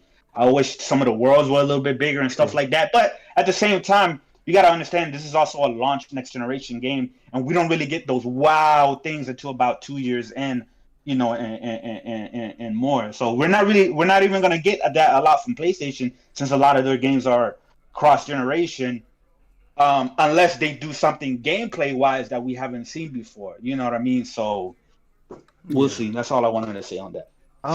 But it's technically a next generation game. Ratchet and Clank technically is a next generation and I game. couldn't agree more. I've said the same. Right. It's next generation when you from a technical standpoint, and I've said that. I don't know how many times I've said that on this podcast alone, but I'm hoping that I've got the point clear. On a technical level, it's doing things that no console is capable of doing. No other console is capable of doing. It's incredible, and it's definitely next gen.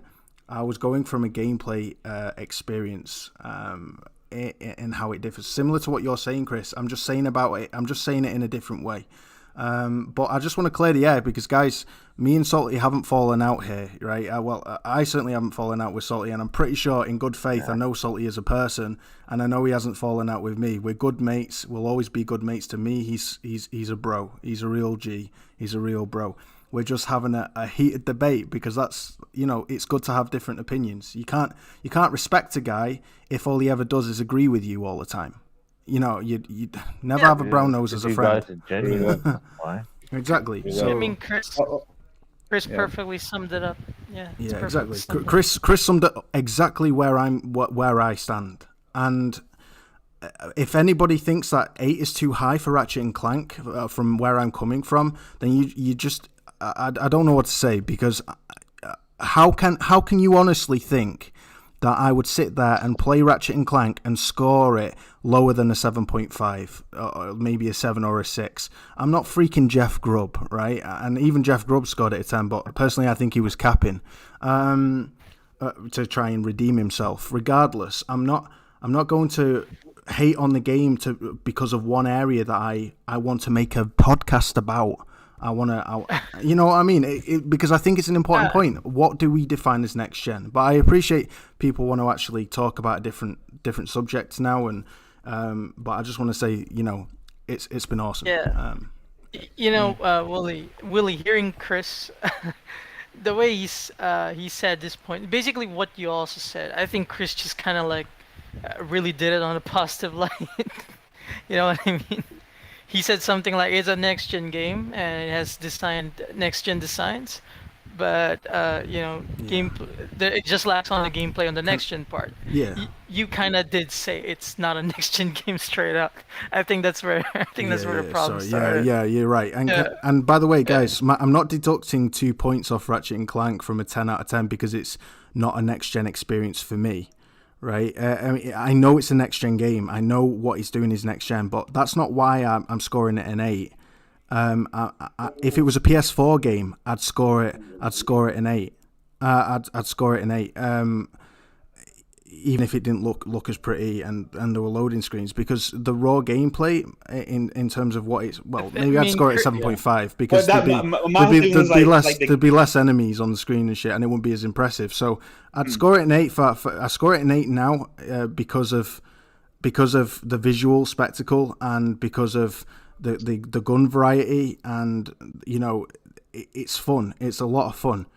But I'm not going to sit here and say it's Game of the Year 10 out of 10 material, and I'm seeing a lot of that on Twitter, and I just don't agree.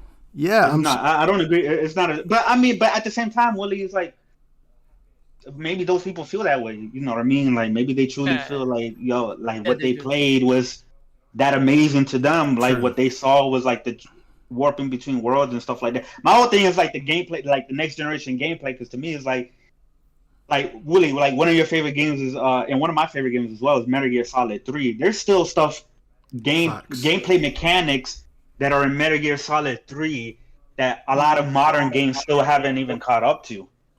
You know, 100%. Yeah, Well, yeah, that's true. There's logic. There's logic. I think Breath of the Wild has, in some small degree, taken inspiration from Metal Gear Solid 3, because it's about logic-based experimentation and reward. And Metal Gear Solid 3 absolutely destroys almost every modern game when it comes to that. You know, how many people have spent hours and hours and hours trying to catch the teammates with a rope in Red Dead Redemption 2, jumping off the bridge, trying to noose them? It's probably the most popular thing to do in Red Dead Redemption Online. Why? Because it's different. It's touching a realm of physics-based interactivity based on, oh, what happens if I do this? Oh, shit, it works. It's just like real. I can catch a guy with my rope around the neck and he jumps off a bridge and it hangs him. And that sounds really dark, me saying it on a podcast, but trust me, guys, search up Red Dead Redemption online and you'll see people spend hours and hours and hours doing that with each other on this bridge, right? Because it's different. Metal Gear Solid 3, you could wear white camo, and it would calm the bees from the pain sending bees at you. The boss called the pain, and you could calm the bees with a white camo and a cigar, and that was, holy shit, that was like unheard of. You could shoot down. When you talk about Red Dead 2 online, yeah, Red Dead 2 online. Bro, Woolley, I got 548 hours in that online, bro. Like, trust me, I know exactly what you're talking about. We used to grief people on Red Dead 2 online. And but let me ask you guys a question. Like, for instance, if anyone's finished Ratchet and finished Ghost of Tsushima, and the way I rate games, I got the platinum for both.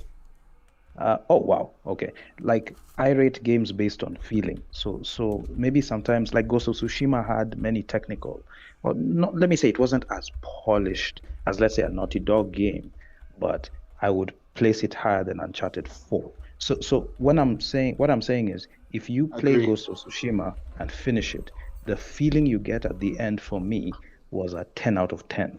When I finished Ratchet and Clank, the feeling I got for me was an 8, or like Woolley saying 7.58 out of 10. So despite Ratchet having many more technical achievements, what was the feeling for each of you? Would you agree that they should be at the same level in terms of feeling, or would you say there's a gap of 1 or 2 points? What do you guys think for the people who have finished both games? As far as like scoring it, like the feeling that I get and like what I would score it, like after, is the feeling the same? Yes. What I mean is, like, for me, when I finished Ghost of Tsushima, it felt like it was incredible, and I was just blown I get what away. you're saying. The different feelings between when I completed each game.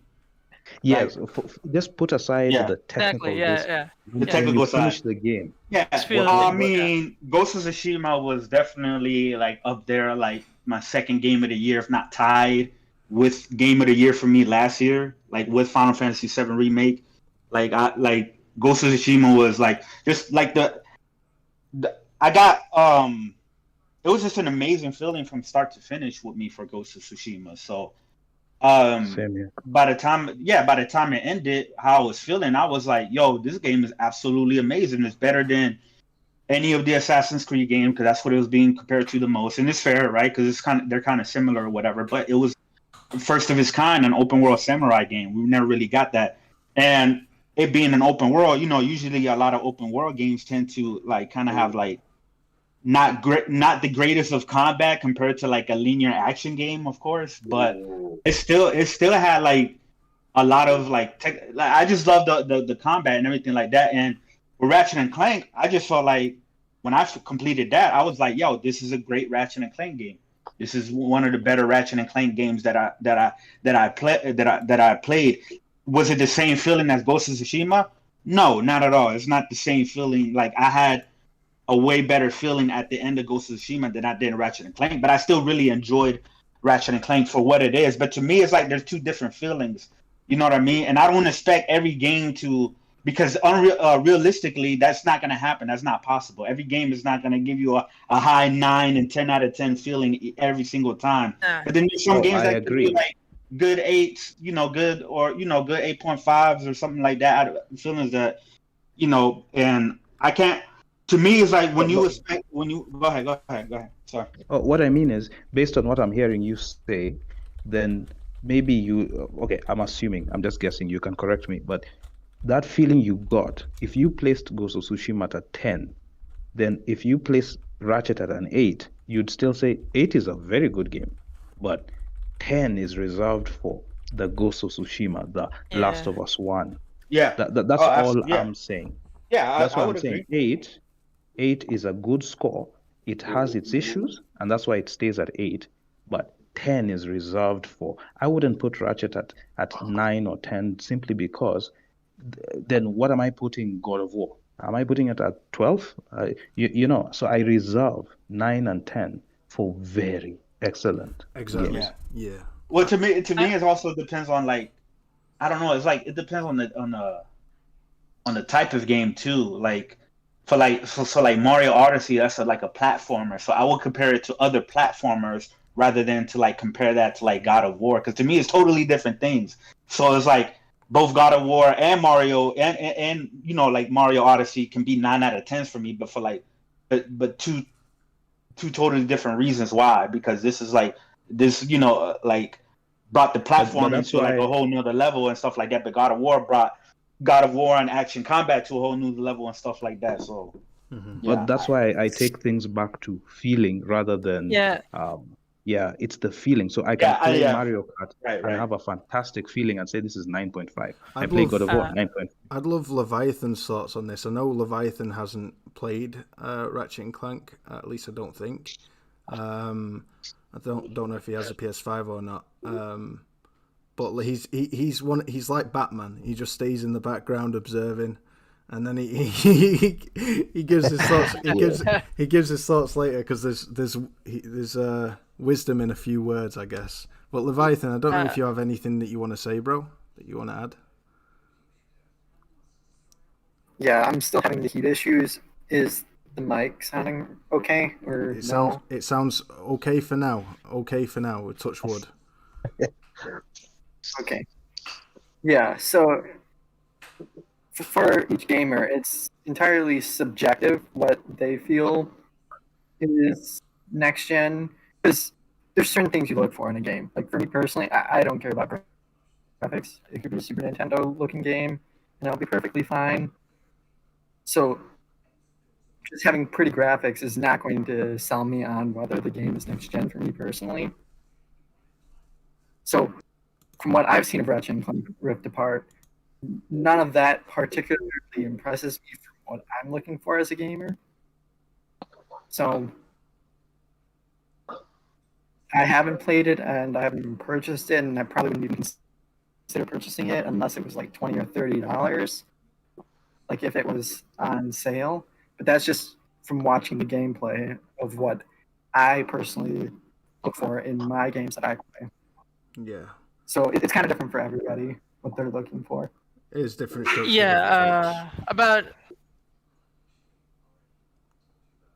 I wanted to, Woolley and Chris brought up great points, especially Metal Gear Solid 3, a perfect example, to be honest. So feeling, Audi, I actually relate to what you're saying, because when I play a game, I also base it on feeling a lot more than technicalities, to be honest. The feeling of experiencing something that I've never, I've been playing games for a pretty long time, that a lot of games tend to feel like copy paste eventually. So when you get like this experience that you've never experienced before, that becomes unforgettable, right? That's the feeling that you're looking for, or that's the feeling I'm looking for.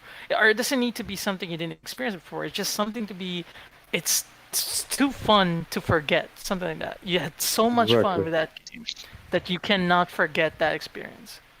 As basically, Gus, sorry, go ahead. I want to just support what everyone's been mentioning here. Salty as well, especially.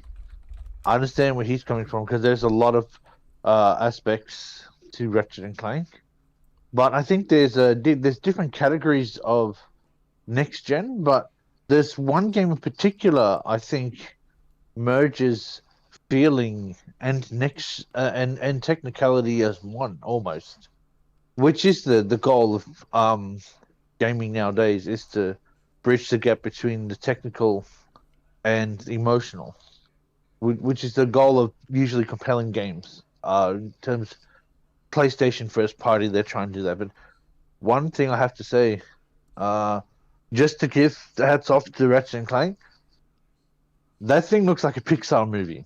That is pretty next gen to me. There's 256,000 strands of hair on Ratchet. That's not possible on a PS4, and they're all rendered in. And having using triangle-based reflections, you can have every bolt in photo mode reflecting the world, and using checkerboarded reflections. It's pretty mind blowing. So for that, to me, that's next gen, and the use of the SSD to warp between worlds and have two viewports open, so you can walk in between one world and the other instantly without any loading. That I have never seen before in any game. That is incredible. That's one of the games. But for me, even more strongly is Returnal, because Returnal redefines genre. Returnal is a game that pushes hardware in such a way where the game can be so fast, it creates a new genre and gameplay style in itself. And when you take into account the dual sensor vibrations, the adaptive triggers being used as a primary and the change of the fire mechanics and movement, they were able to somehow amalgamate a roguelike, third-person shooter, and those particle shooters into one incredible experience. It's like a bullet hell game meets like 3D action platformer. So yeah, that's a really amazing point. The amazing thing about it is that the audio design, and especially with the SSD, because there is no loading, it is so cohesive that when you die and you lose pretty much almost everything, except for your ether and your gun upgrades, you don't feel jarred, because you can just sprint straight forward again and run through everything, and it's a marvel. And the hardware being utilized in such a way, the gameplay is so fast. It's the speed of the gameplay actually creates a standard for this new genre, and for me, that feels the most next gen at the moment. Let me just add to that, because I feel the same way, because I haven't cleared Returnal. I think I'm on the second biome. Unfortunately, I was playing it with my cousin, and he managed to get to the third. So he stayed with me for 2 weeks. He got to the third.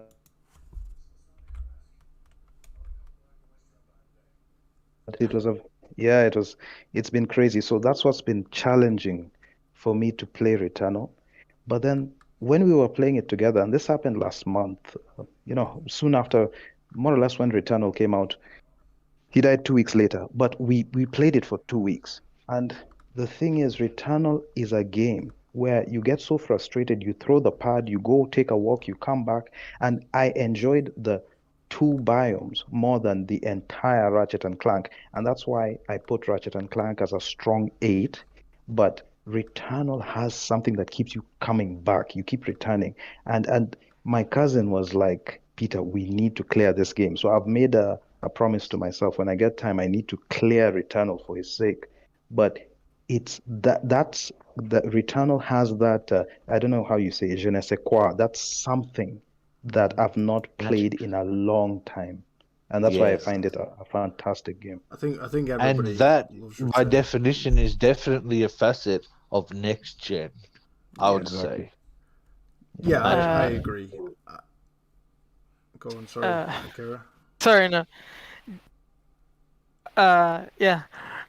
Chris already, about next gen. Chris really understands me well, what I want with next gen, because like I said, I'm looking for innovation in gameplay. I mentioned to Chris before we talked about before, like what games do I like and why do I like them. And if you're gonna look at my all-time favorite games, it's always because they have innovative gameplay ideas that were rarely or never seen before games. For example, the Metal Gear Solid 3 or Metal Gear Solid 2. They still have gameplay mechanics that were you barely see nowadays, and it was really, really innovative. One game that I love that is very underrated is Vanquish, and the only reason why I love that game is because they tried to make a third-person shooter really have mechanics that no game has, like the slide mechanic, the slow motion. Chris, you played Vanquish, right? Yeah, like the vault ends and just like like there's no other third person shooter is like after that game really does it to that level. No, I agree with you saying. Yeah. Yeah, no other third person does it to that level, and it's very innovative. And that feeling, what I get from Vanquish or Metal Gear Solid 3, that's the feeling I'm looking for in next gen. Like I'm wanna see something or feel something that I've never played before, never experienced before, and it's only made possible because we have powerful hardware. Something like that. I think my PC. Innovation is actually the number. I think my PC is struggling for whatever reason. I don't know why. Yeah, everybody's botting to me. Yeah, I apologize, guys.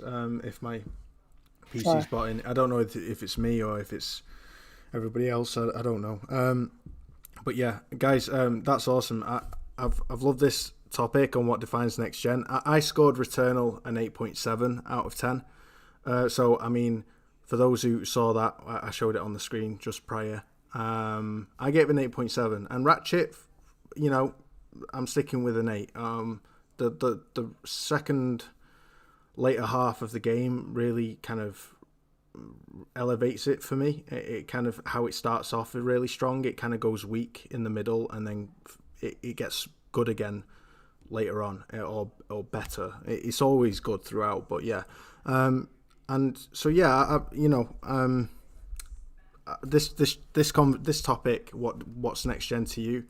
It's obviously sparked a lot of passion and a lot of debate, but there's no bad blood there, guys. So anyone in the chat who thinks there's bad blood between me and Salty, don't worry. We're all good. Well, at least I've yet for Salty to speak. But you guys are so genuine with each other.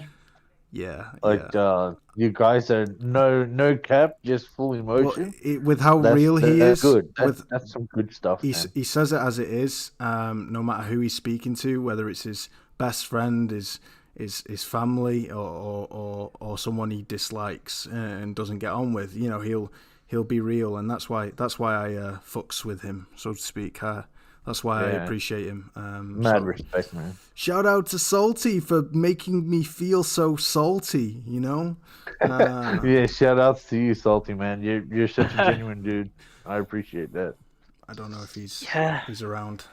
He's still off. But I don't even think I answered what next gen is like. Yeah, to me. What's next gen to you, Chris? Let's hear it. To me, I mean, just gameplay innovations that were impossible to do on previous gen due to the limitations of the hardware. More interactive and advanced AI and stuff like that. I think AI is something that hasn't really been that much improved unless you're like Naughty Dog, or you know what I mean, or because The Last of Us 2 AI was like absolutely amazing, or unless it's crazy because I keep mentioning it, and I've been mentioning it for the past couple of weeks because ever since the trailer came out, it's been on my mind, right? Breath of the Wild. Even the AI in Breath of the Wild is crazy on how they react to you and the things that they will do, you know what I mean, accordingly to how they come at you. I think Metal Gear Solid 5 as well. They have pretty good AI, but yeah, I mean, just more advanced AIs, more interactions with the worlds and stuff like that, like more gameplay and gameplay implementation where how like what Woolley keeps saying, like physics-based logic that allows for experimentations and stuff like that. Like I would definitely like to see a lot more of those. I feel like a lot of games are becoming too the same nowadays. But at the same time, it's like I'm not expecting every game to be innovative, because if I expect every game to be innovative, then I'll be disappointed with gaming like 99% of the time until those once in a generation or once in a lifetime games come around and stuff like that. One of my top 3 games of all time is the original Dark Souls, but that's because the innovation that it started with Demon Souls, but I played Dark Souls first. But in the innovation with those games and how you explore the world and people can invade, you and stuff like that, and the PvP in that type of game or whatever, no other game was doing it like that, which is why it sparked a whole, genre of like clones. Now everybody even to the point where even the non-Souls clones have some type of Souls inspiration, like God of War 2018. Even Corey Barlog has said it. You know what I mean? So even like that, or like Final Fantasy VII, when that first came out, you can go in the skies, you can go under the sea. I forgot who was talking about it earlier. I think it was OT. But yeah, you could go in the I think it was OT. You could fly in the sky and chase this huge mechanical dragon-like creature that was just like a side quest. Or you can go in the depths below in a submarine and like there's this huge like creature. It's like, snowboarding and all that stuff. This is why like when people were talking about like when people were getting upset about the remake being split up, I was like, yo, y'all don't understand the scale of FF7 for them to do that. Right, in the graphical detail and the way that they're going towards, and also like the gameplay, you got to make 9 characters that completely play differently, from each other. You got to put all the 300 enemies in the game that was in the original game. You got to and try to expand upon that more. It would have been impossible because the game on a grand scale, granted, like the game is not like bigger than any like open world game because it's literally Cloud turns into a little giant. And you walk in the overworld and stuff like that. So, but if they're trying to go by like a 1-to-1 scale of the characters, that game will be bigger than any game, bigger than Red Dead, Witcher, bigger than all that. This is why they had to split it up the way that they did, and people don't understand that. But now the sequel is going to be even crazier because the sequel is going to be PS5 only. So they can do way more with the open world now. Is that confirmed? Is that confirmed, Chris? They got Holy shit. They got also the Final Fantasy 16, bro. Well, no, it's not that. Well, okay, we gotta think about this. Final Fantasy 7 Remake Part 2 is probably not gonna come out to 2023. I imagine. I imagine. FF16 is a PS5 cross-gen. Might be 2022. No, FF16 is PS5 only. Is it? It's not PS4. It's gonna be. No, that's what they've confirmed. Who knows? It might pull a Gran Turismo situation. The moment it's announced, they've been saying a PlayStation 5 exclusive game. Chris. But Woolley, the DLC is PS5 only, and the reason why they did that is Nomura said that they want to hurry up and get away from the PS4 and start on PS5 development. That's why they didn't touch the PS4 with that game. So Remake Part 2 is 100% PS5 only game. Oh, sweet! That is gonna be amazing. Chris, you addressed gameplay innovations with Breath of the Wild. That reminds me of No More Heroes. It's why I love No More Heroes so much. You played No More Heroes, right? I played the first. I played the first one on Wii. Yeah. No More Heroes has its own unique way of innovation. Like every boss fight plays different in that game.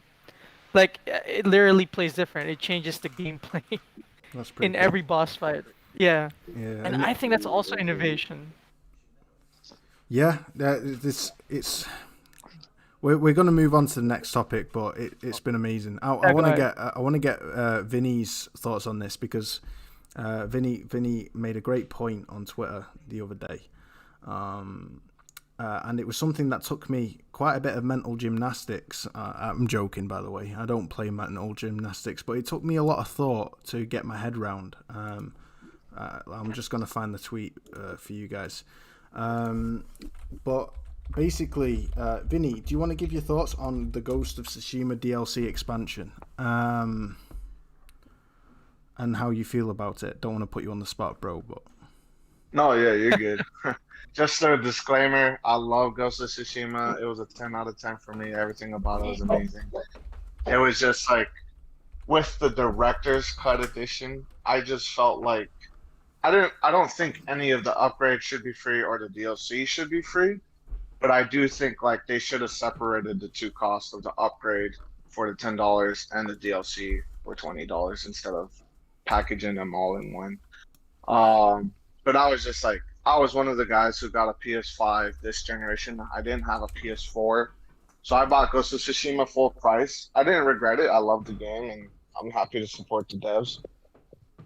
But then, like, when they came out with the Director's Cut, I was like, oh, $30, you know. I was like, for someone who bought it a year ago, it's not that big of a deal because that's $60 a year ago. But I just put $60 like a couple months ago, and then $30 more.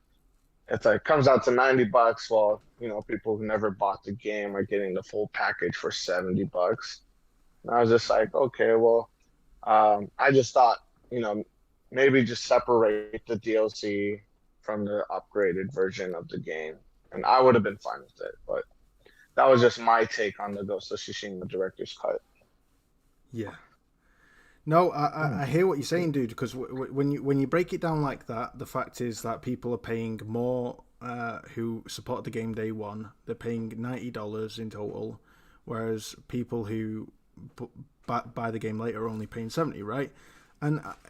But then another person made a great point, and I kind of echoed that as well and reaffirmed my stance on this. Is that, in my opinion, you can't hold a developer to ransom for the money you spent on their product a year ago, and expect them to cater for that with their next product that they release to you.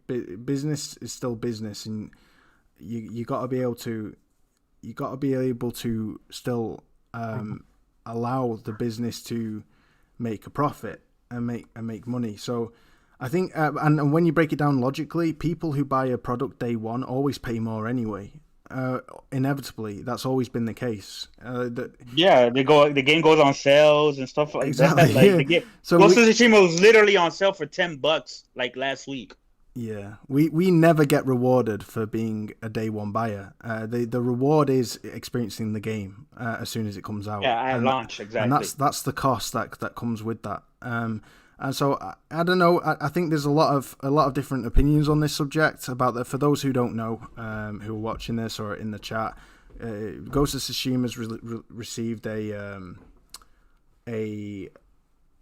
recent a new. I'll show you the trailer actually. I think I'll type it in. Ghost of Tsushima. What's it called? Director's Cut. It's received a Director's Cut for PS5 and PS4, and it's a $30 upgrade for those who already own the game. It's sorry about that noise. Yeah, it's a $30 upgrade, and so people are kind of upset about this. I don't know how you guys feel about it. I personally am fine with it. I think what is given is updated lip sync for Japanese, upgraded visuals, higher fidelity, draw distance. The one thing that I'm let down by is the textures. The textures here, see that rock? The rock textures are still quite low res. They haven't really been upgraded to me. That means the water is still gonna look pretty low quality then. Yeah, the water in Ghost of Tsushima was low quality. We're keeping it real. Yeah. So I'm disappointed by that, but that's the only disappointment I have, because you're getting a whole new island, Ikishima, to explore, whole new content, whole new story, and apparently more that's not yet been announced. It's also a real life island. Yeah, Ikishima. Yeah. Well, Ikishima is exploring real history of what happened. The Iki Islands, in Japan. Yeah. It's crazy. It's going to be a lot of fun, and it's a day one buy for me. But I think I said about the Ghost of Tsushima, right? I said something on Twitter, something like, I can understand. Let's say some people can be upset about pricing, and I always said something. And when people ask me what I think about it, I think I don't really give a shit about others, something like that. I mean, even if I refuse to, try to fight it because it's wrong, even though I want to buy it for myself, like to social justice warrior this shit. Yeah. They're gonna win with or without me anyway. I am. So if that's gonna be the case, then I'd rather do shit for myself, for what I want, than make it a problem what others will experience or what others think about this thing. So I think my only issue with the Ghost of Tsushima thing is that when you have the PS4 game, you still need to pay 10 to play the PS5 version. I think that's the only thing that has a disconnect when it comes to free upgrade. Yeah. Yeah. And Otherwise, I'd gladly pay for the freaking expansion. yeah. Who's And I about to think speak? Failed Pyromancer put it good. Like, he made a video about it on Twitter. And he's just like, value is in the eyes of the beholder. And so if you think it's worth the $30, like, go ahead and get it. If you don't, then you can wait. And I thought, he's not wrong.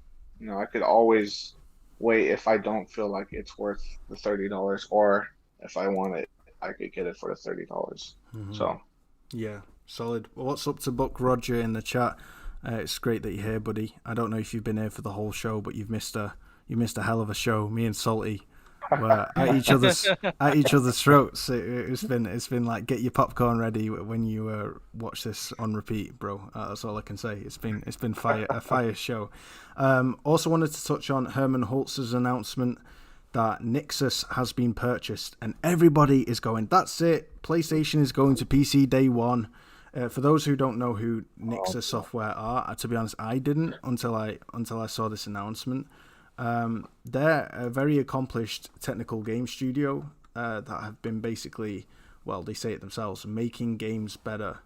And they've worked on a whole host of impressive games, such as Marvel's Avengers, a few PlayStation titles too. I can't quite remember. Tomb Raider.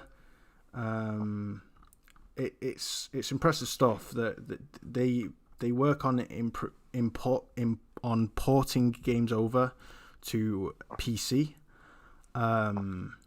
and they apparently do the best port quality out there. They worked on Deus Ex Human Revolution. So Sony have acquired these, and everybody's kind of going, that's it. That means PlayStation is going to PC day one now. I don't know what you guys think. I don't think this is the case, and I'll happily explain why after I get other people's thoughts. How do you think this is going to benefit Sony and PlayStation? And how do you think this will affect us PlayStation gamers?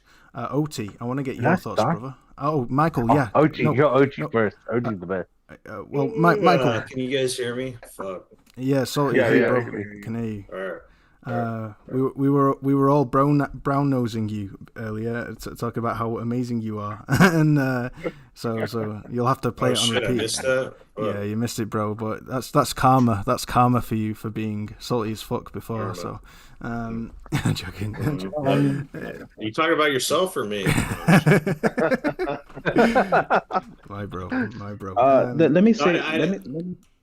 Sorry. Sorry. Before you go, if friends can't debate passionately, I don't know what you guys are on, but I guess I just do this my whole life. I was in debate club in high school and shit. I just like to do it. I get into mad passionate debates like with my other friend Gabe, and it's on a political level, which I'll never bring up in gaming or anything. And we'll, like, if you heard some of these conversations behind the scenes, you'd be like, oh man, you guys must hate each other at the end. And it's like, no. You're able to go passionately and then move 100%. On and 100%. Well, we were pretty much saying that whilst you were AFK, bro, rubbing your wounds. We were talking about how I was saying that, we were talking about how I was saying that, at the end of the day you're a real bro, and if you can't be real with your bros and you can't speak honestly, like you're real to whether it's somebody, whether it's a family member, whether it's your friend, or whether it's somebody who you dislike. If you're real and in what you say and you're real with them, then it's a testament to you. So no bad blood, bad blood between us, and that's kind of what I was stressing. Yeah. Also, Salty, we already criticized Woolley by what bringing his point on a negative light. That's why it sounded like he was shitting on the game. So That's all yeah, he good. also That's all knows good. how to. Yeah, he also knows what to do next time. All right. For, So what was the for top? me, I What love was the topic? Yeah, the sorry. Oh, sorry. For me, I love that this podcast has different opinions because, like, whenever I see a podcast with everybody saying the same thing, RDX. RDX. Let me just It's be honest. RDX. boring. Yeah. Yeah, I'm glad that here we can express ourselves, and it's not like there was any wrong point. It was just a different point of different opinion. Oh yeah. Oh, But yeah. Oh, yeah. there's something I wanted to mention about the previous topic. Sorry. I feel Tsushima. that the entire world these days is going into a sense of, and I'm not trying to sound like a Republican or anything, but there's an attitude of, I want for free, yet people are going to Yeah. put Could in not agree work. more. Yes. Yeah. Yeah, and for me, I just don't have that mentality. If I go and buy a car and then 1 year later they release the same car with upgrades, I don't go to the manufacturer and say, hey, give me those upgrades for free. So I feel we need to be serious. Whenever I see these arguments on Twitter, I'm like, these are cheap, basic people, because you should never expect someone to work and give you something for free. So may I immediately dismiss Yeah. those 100%. arguments? If I have no idea how much of a graphical upgrade and the time it took to make Ghost of Tsushima, because right now they already gave us a free one in terms of the 60 frames. But when they are now putting in efforts to make this thing They also 40, gave us 60, like, multiplayer. exactly. Like, to be honest, even Ratchet and Clank, when they gave us the upgrades, may I say, thank you, God. This is a blessing. But if they had decided to charge, I would still buy, and I won't complain because they put in effort. Because if I would in have my own paid. business, Pay the worker in their my own due. business, I always say this: pay the worker their due. You gotta pay I the would worker have their paid due. for Legends. I would have paid for Legends. That was fun as fuck. That was exactly. so And fun. in fact, if So you look fun. at the RDX crew, I'm sorry to mention them, but because if you look at where Microsoft is, I'll be right Microsoft back, is guys. I'm still listening, by the way. I'll be right back. Keep talking, All right, OT. cool. Microsoft is in a position of weakness, and people who are in position of weakness offer you a lot for free to get you to hook on. We cannot base an industry based on Microsoft's actions. So that's another thing. So when they say, look, Microsoft gave me Gears of War upgrade for free, I say that's because people were not even buying Gears of War, So I feel the attitude is crazy. Wow. Yeah. That's a good point. Yeah. So the next one is studios. Bro, Salty. There was this guy who said that ever since he changed to Xbox, people were giving him games and shit. I said, well, it's pretty easy to give a game nobody wants to buy. True. That's what it is. Yeah, No, but that's like true. with the value proposition and everything, I think it's just all subjective, right? Because there's some people that played Ghost of Tsushima and they probably didn't like it or whatever, so they probably wouldn't want to pay more for a director's cut. But just like what you guys were saying, it's just kind of been the model for Game of the Year editions to come out, and they'll have all the DLC and all the expansions, and it'll be pretty much the same price that people paid. But they get all the stuff, right? And they're not going to try to go get the refunds. And that's just what's happening here. I just think it's funny that some of the Xbox guys are trying to say that Sucker Punch and Sony are trying to charge for the upgrade. And that's not true, because Ghost of Tsushima was updated to 60 frames for free a while ago. And it was like one of the first to be updated. And you can get that update for free, and you already have. And then if you want to pay more for more content, you can. I just don't understand how all this is getting convoluted, like, and lumped into one thing. And it's a lot of misinformation. That's what happens on the internet. But there's lots of options for you. Facts, absolute facts. I almost feel like the word anti-consumer is a buzzword nowadays. It's like if it wasn't, if it isn't Game Pass trending, it's probably going to be flipping anti-consumer. Right. Bro, Woolley, I'm gonna say it right now. Nobody knows how to use that fucking word correctly. It's so true. It's so true. No, Nobody knows I how said this- to use that word correctly. I said this last week. Nobody. I said this on the last episode, right? I said at the end of the day, define consumer. It's the person who's actually invested in the product you're talking about. So a consumer for a PlayStation consumer is someone who owns and plays a PlayStation. So how the hell can exclusives be anti-consumer? It's pro-consumer. These people feel like you're always on gunpoint and they need to buy a game or something. Yeah. I don't know, man. Yeah. Like I said a while ago, when people ask me about price, I'm just like, I don't really give a shit if you can't pay for it. I can pay for it. Yeah. I'm not gonna complain for your sake. That's So- like what I said. Nexus. Does it spell doom for PlayStation? Does Sony acquiring this awesomely talented studio mean that PlayStation is over? You might as well get a PC. I think that's bullshit. I want to hear you guys' thoughts. Go on, Salty. Well, go ahead. All right, so it's better business for them because obviously the studio specializes in porting and stuff, but that's not the only thing they did, right? They helped on what was that? Guerrilla's game. I want to call it's not Resistance. It's Killzone. Killzone. Killzone Shadowfall, right? And so they can give assistance to many studios, which they like to do over there at Sony. They share secrets as to like what they're doing in their games or with their engines and stuff like that. Like if you need help with a game, you can send them over there.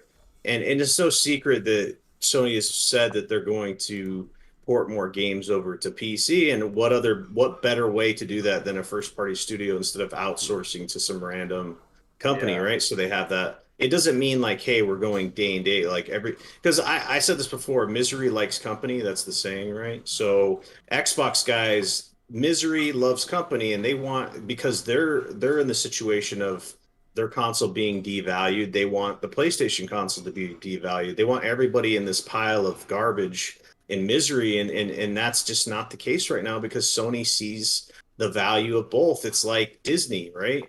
Disney sees the value of their properties. They have options for people, right? They still release things in theaters and you can still get it in streaming, but you're going to pay more. It's called Premier Access, right? And then there's the basic drop in Disney Plus. They don't just drop everything and vomit it into Disney Plus because it devalues their content, just like PlayStation. So for the long term, years, it's going to go on years. They're not going to just drop their product in day and date because it doesn't make sense from a business standpoint. They're making hundreds of millions of dollars on these big games. So why would they devalue their own product when they can make money doing it the way that they do? They send the product out, they make their money, and once it stops making money on the market, and it's been a year or two, they drop it in PC and they make more millions of dollars. It's just that's the strategy. Now, people, like I said, the only reason why people are saying day and date is because Microsoft did that, and these two companies are far from similar. They do copy each other on levels, but trust me, PlayStation is not doing this anytime soon. So I don't know. It is what it is. This, other than that, I just think it's a good acquisition because they can help other teams and stuff. OT had a point that you wanted to say before. Was it Michael? Oh, I can't remember. No, when it comes to the purchase of this studio, DZ had, I think, placed it very well. I've got it here and I saw in the chat. Yeah. On the just before you say that, I want to say I saw some Xbox guys criticizing Sony, saying the native teams should be doing this.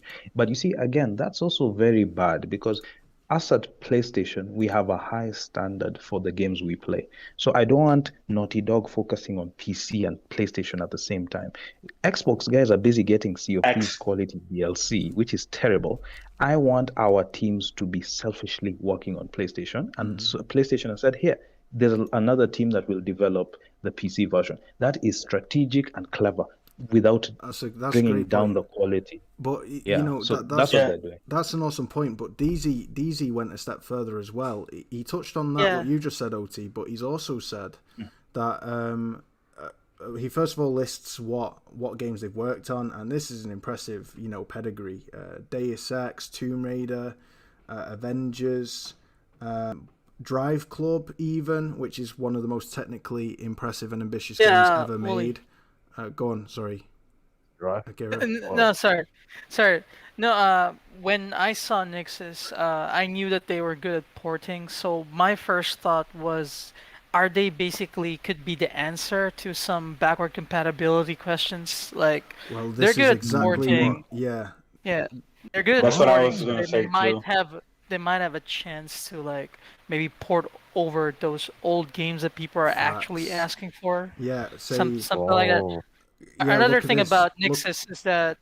Oh, go ahead. Sorry. sorry, I'll let you finish in 1 second, bro. Just touching on that point, DZ. You guys need to follow DZ. Anyone in the chat who doesn't, Yeah. follow him at exp Sev Davis. Here you can see his handle here on the screen. Well, actually, you can't. It's off screen. Hold on, let me lower that for you. There we go. Exp Sev Davis. So for those who don't know DZ, he's a developer. He works at Fireslug Studios. They're working on a pretty ambitious title considering they're such a small dev team. But he's a panel member on this podcast. He can't make tonight, but he'll probably be listening in at some point. So shout out to you, good sir. He made a great point that after listing what they've worked on, he said that it's smart business to not just hire and acquire game makers, but also strengthen the technological backbone and network of all talented game makers in your first party.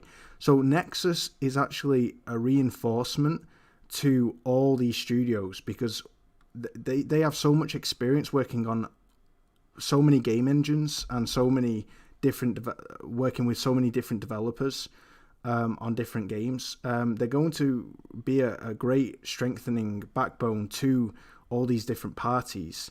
But their sole purpose isn't to port every PS5 game to PC day one. Absolutely not. At least I don't think so. He brought up, here we go, say Resistance remaster or remake. How about an Uncharted 4 and Lost Legacy on PS5 native? What about Bloodborne on PS5? That's something that can feasibly happen now. This acquisition is less about PC proliferation. Yes, PlayStation is going to bring more games to PC, but more so, this means PlayStation's strong catalogue from PS4 and even PS3 era can feasibly come forward to PS5. That Horizon Zero Dawn PS5 port could happen, or even a Days Gone native PS5 port, not just a BC port, backwards compatibility port. And not just eventual PC ports of old games, but competent, polished PS5 versions too. So imagine assisting them getting cross-gen titles up to snuff for the PS5. It's going to be a transformative improvement and backbone for these devs. I'm excited for it. I can't say all this is fact, but DZ has insider information. He has inside knowledge, and he's confident about this, and it does kind of add up to me. But carry on with your point, Akira. So in other words, they are a great support. Also, interesting enough, I've checked their Twitter, and they're looking for a game director. So it seems like Sony is also helping out for them to be able to make their own game, because that's what it means when you look for a game director. So Nixxes is a great acquisition because it just supports the whole PlayStation studios. They're like, they're like literally the support for all of them, and if could be really answer to backwards compatibility. I don't know how far they would go, but I'm seeing it that way. So they'll be taking care of, supporting like PC porting, maybe backwards compatibility, old games porting as well. And it seems like they're going to be a developer themselves because they're making a game, and I'm pretty sure PlayStation is funding that because they just acquired them. Remember Visual Arts, who work for Sony? Now imagine being headed by Nixxes. That this is something else that DZ touched on. When Sony don't just have Nixxes as this kind of studio, they have the Visual Arts group, which they purchased. Was it last year, guys? I can't remember. And they've worked on, they're like Ember Lab Studios in the sense that they've specialized in movie quality kind of assets, and really they're very experienced in this particular field. So it's like Sony aren't just out there buying game development studios, they're buying experts in the entire kind of medium to reinforce the talent that they currently have in actual game development. Does that make Yeah, sense? and that Nixxes, yeah, no, that makes sense. And the thing with Nixxes, because everybody was like, "Well, is this like a PC port?" It's like, no, they, even Herman Ho say, "Hey, they helped us deliver Killzone Shadowfall on time." So obviously, this is a supportive studio to help out other studios. So then other studios like Naughty Dog, Guerrilla, Sucker Punch can focus 100% on what they need to focus on without like all these other extra stuff that they might have to do, whatever. Nix is going to come in there and help them with that, so then that way they become more efficient. The other PlayStation studios, if they become more efficient, it becomes easier to develop for, and it becomes the content comes up to us faster. So it's just gonna make everything more efficient. Is how I'm taking it. That's exactly what I was thinking as well. Fantastic. Everyone's talking about PC ports. Well, I think they're more of just helping Sony, PlayStation's team to deliver games faster, like maybe a game every quarter, maybe 2 games every quarter of the year, and just being able to really focus on the technical aspect of those games so that they come out polished and ready on time, so that we don't see more delays like Gran Turismo and God of War. Yeah, my headset's dying. I'm sorry, I'm just gonna plug it in. I mean, if you can when it still comes hear me, to guys, I apologize greatly. I can't hear you right now, so you're gonna have to give me 2 minutes for me to come back online and hear you guys. But carry on with your discussion. Nah, I mean, what I was trying to say, for me, all I cared about when it comes to acquisitions is really Bluepoint. I don't know. I appreciate Bluepoint. I appreciate Bluepoint so much for respecting the legacy of games that they are remaking. Like, you can feel the actual respect that they have for the games that they remake. They don't disrespect these, the legacy. They keep it there and they enhance it if they can. Shadow of the Colossus is a good example, to be honest. And I really like how they did that, and they also ported some great games, Uncharted Collection, Metal Gear Legacy Collection. That's why I wanted Bluepoint, because they can remake or make their own game IP, but remaking more classics would be also really cool. Yeah, to me, like, everybody's like, well, we want to see if Bluepoint can make their own original game. I want to see that as well, but after Metal Gear Solid Remake and Legend of Dragoon Remake. Oh, shit. And Legend of Dragoon. That's it. Yeah, after they make those 2 remakes, I'm 100% on board with them doing their own IP. I just want those 2 remakes. That's it. Yeah, bro. It's also a Metal Gear Solid remake, a Legend of Dragoon remake, and they can go ahead and keep making new IPs forever. I don't care. I'm just gonna keep replaying those remakes, just like how I'm replaying the PlayStation 1 Legend of Dragoon. I still replay it until this day. I love that. Speaking of Bluepoint, I wonder. Go on, sorry. I wonder if Bluepoint, everybody, like sometimes I see online people are saying Bluepoint should do a new IP, but sometimes I'm like, if I was working at Bluepoint and I saw how Demon Souls came out, I would be so proud. I wonder if the team is really so eager to leave what they're doing. They do it so well that I wonder maybe they enjoy this. Bringing these old IPs back to life and fresh. Well, they use a rendering technique that's so unique to Bluepoint. It's like their fingerprint trademark now. They did it with Demon Souls. They've done it with Shadow of Colossus.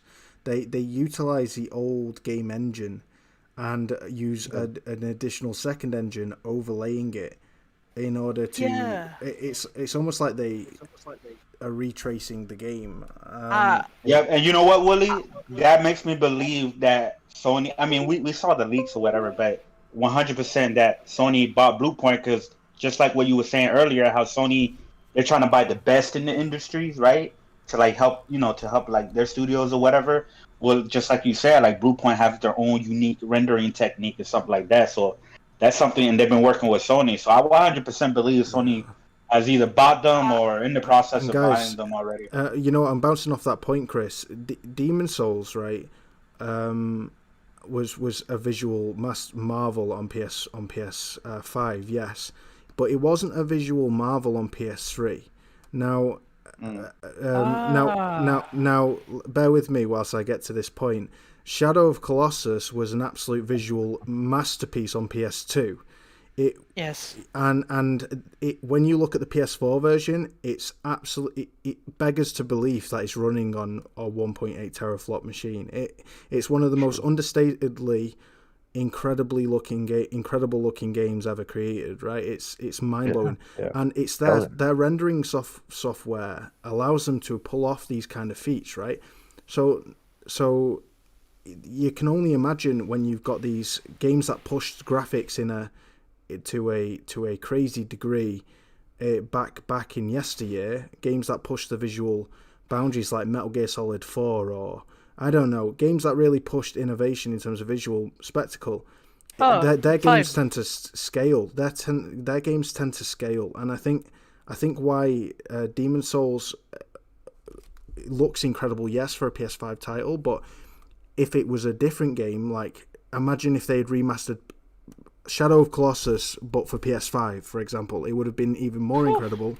Is because the foundation that they're basing their remasters off, it differ from game to game, and in Shadow of Colossus's case, it's one of the best looking games out there. So it kind of makes me excited for if Sony have acquired Bluepoint, not to have them ever work on their own games, because as an independent studio, you got to appreciate they probably might have wanted to create their own IP, but imagine Sony thinking, no, we're going to snap them up because we want them to remake this game. You know, it's a possibility. Maybe we're going to see a revival of 2000, like early 2000 titles that we love and want back, or maybe even older, like Legends of Dragoon and stuff like that. Yeah. OT made a great point about them if they really want to live what they do, because I remember Bluepoint or Pure Dalton tweeting something like, when Demon Souls was successful, he tweeted something like, our goal is to make sure that you can relive the memories that you cherished before. Something like that. Mm-hmm. Something like you had memories with this game before because it was an old game. You loved this game. You had great memories with it. But to relive these classics in modern generation is basically what the motto was about. You see They this wanted footage to bring here. these memories. You see this footage here on the screen. This is running on a 1080 Ti, right? On a pretty average rig, and it's what Unreal Engine 5 is allowing to be capable, right? So imagine an Unreal Engine 5 game built from the ground up to take a full advantage of the PS5's I/O. And imagine what we're going to see in the future. Guys, I swear down, we're scratching the surface. We're not ready. We are not ready. Yeah, I mean... You know what excites me? I also... Go on, sorry. Go ahead. What excites me about this footage is Final Fantasy VII.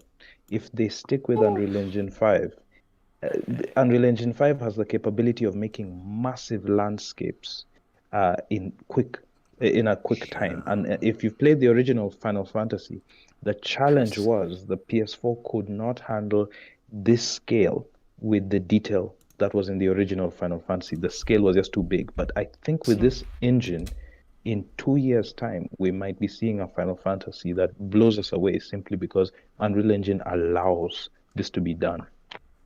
Guys, Yeah, remake part 2. I also said this, Woolley. Yeah, I also forgot to say that. I said real next gen starts when Unreal Engine 5 is out. It's also one of the things I said before. And we know Square Enix, like they love to push graphics and love to pioneer graphics into each generation. Every generation, Square Enix loves to be one of the ones that like really pushes graphics and stuff like that. They do it with like every generation. Like they did it with Final. Go ahead. They did it with FF10. FF10 was like the best looking game ever when it came out. You know, they did it with FF13, despite a lot of issues that game had.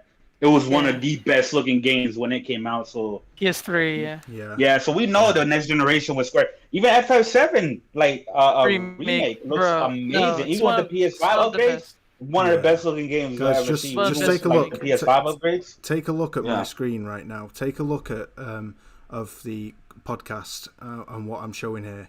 This is an Unreal Engine 5 demo running on standard hardware, and look at these stones, dude. I mean, each one individually rendered, capable of being moved, like with full rendered physics. They look real. This is what Nanite is achieving, right?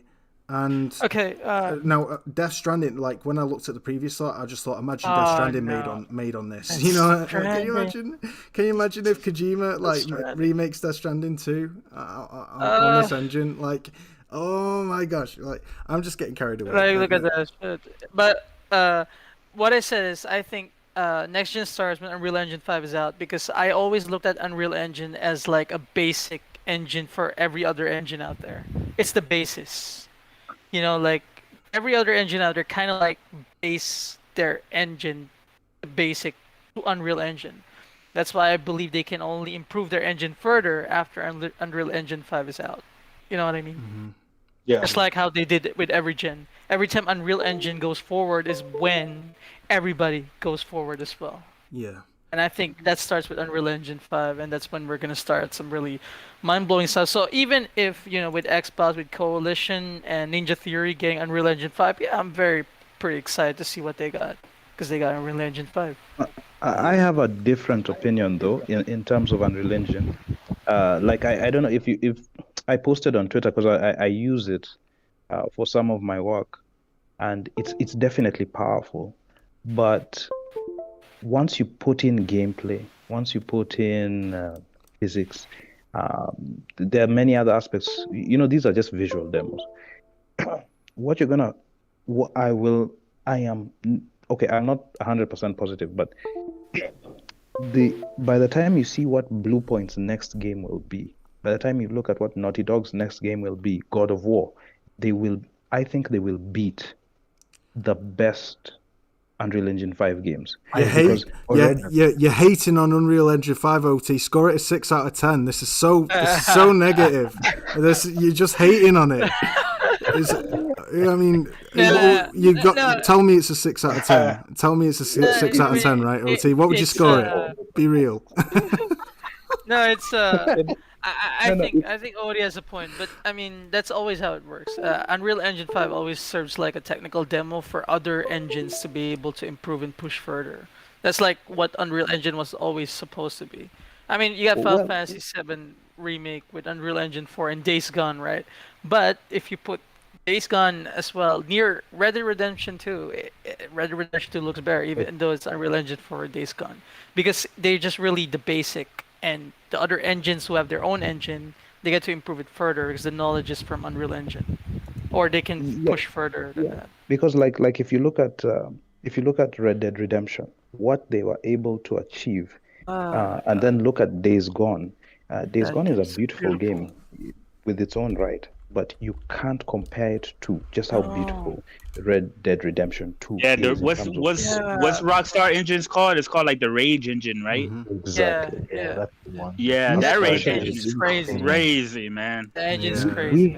We've only started to boring as fuck though. Of what next gen can do. Yeah, I think next gen starts once God of War is shown. Sell GTA 5. I agree. Yeah, I love that. I agree. It starts when God of War comes out. The creators is like, boy. Still sell GTA 5. I mean, when you know, they sell God of War Ragnarok, Rockstar fuckers still sell GTA 5 and still reaches number 1. Now, guys, just think. Unreal Engine 5 is one thing, and these devs are coming up with their own proprietary engine solutions to this tech. I mean, you saw a little glimpse of that in Ratchet & Clank. They use triangle-based rendering. Leviathan knows a lot more about this, but to get the detail so up close, to look so highly detailed, like the ray tracing, to reflect even in the eyes. I don't know, Leviathan, can you tell me if I'm just talking bullshit here, or help a guy out? Levi's gone. He had to go about 20 minutes ago. That reminds me of. But go on, Michael. You'll know. He left a while ago. Michael, you have software engineering qualifications and stuff. How does this work? Can you rephrase the question? Ratchet & Clank's ray traced rendering technique to allow for ray tracing to be reflected even in the bolts as well as the eyes. They refer to something using a triangle based.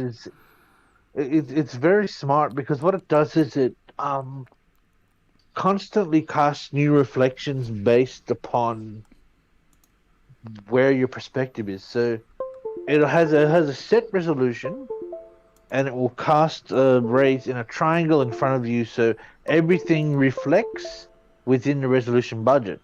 But the closer you get to those items, the higher resolution those items reflect, to create the illusion that they've always reflected at that resolution. You know what, when dude? That's not the case. You explain this so simply, like for me, a layman, to understand, and I appreciate it. And you know, with that in mind, in order for it to take up the full screen space, so that basically, I'll rephrase what you're saying even more layman, so that it's sunk in, and to make sure that I'm getting this right. What you're basically saying is that what's on screen is a set resolution, on screen resolution, and no matter how close you go up to an object, because it's set to the screen resolution, then that object takes up more of the screen, which means that the memory capacity to render is the same, right? And with that being the case, when an object is taking up the full screen, all assets can focus on what's being rendered on screen, allowing for higher detail, right? So is the SSD of the PS5 helping with that? Because in order for that to happen, everything around what's off screen needs to be dumped, right? And loaded. Absolutely, because what they're doing to accomplish... I'm learning, guys. I'm learning. Is they're not rendering everything that's behind you. Mark certainly explained this in the deep dive. Everything that's out of view is not rendered. But the SSD is so fast that as you turn, it can have the assets loaded in RAW from the SSD into the graphics card, like an extended piece of RAM, as a part of the graphics card. Because it has cache scrubbers, it's able to eradicate what's not needed and preserve what's needed. So you could spin around on the highest sensitivity, and it's still fetching that information as fast as you spin the camera off the SSD, which is taking at least 50% strain off the GPU itself. So when you get AAA exclusives using the SSD, the potential of GPU efficiency is far beyond VRS or mesh shaders or anything like that. This is on a whole other level. Yeah.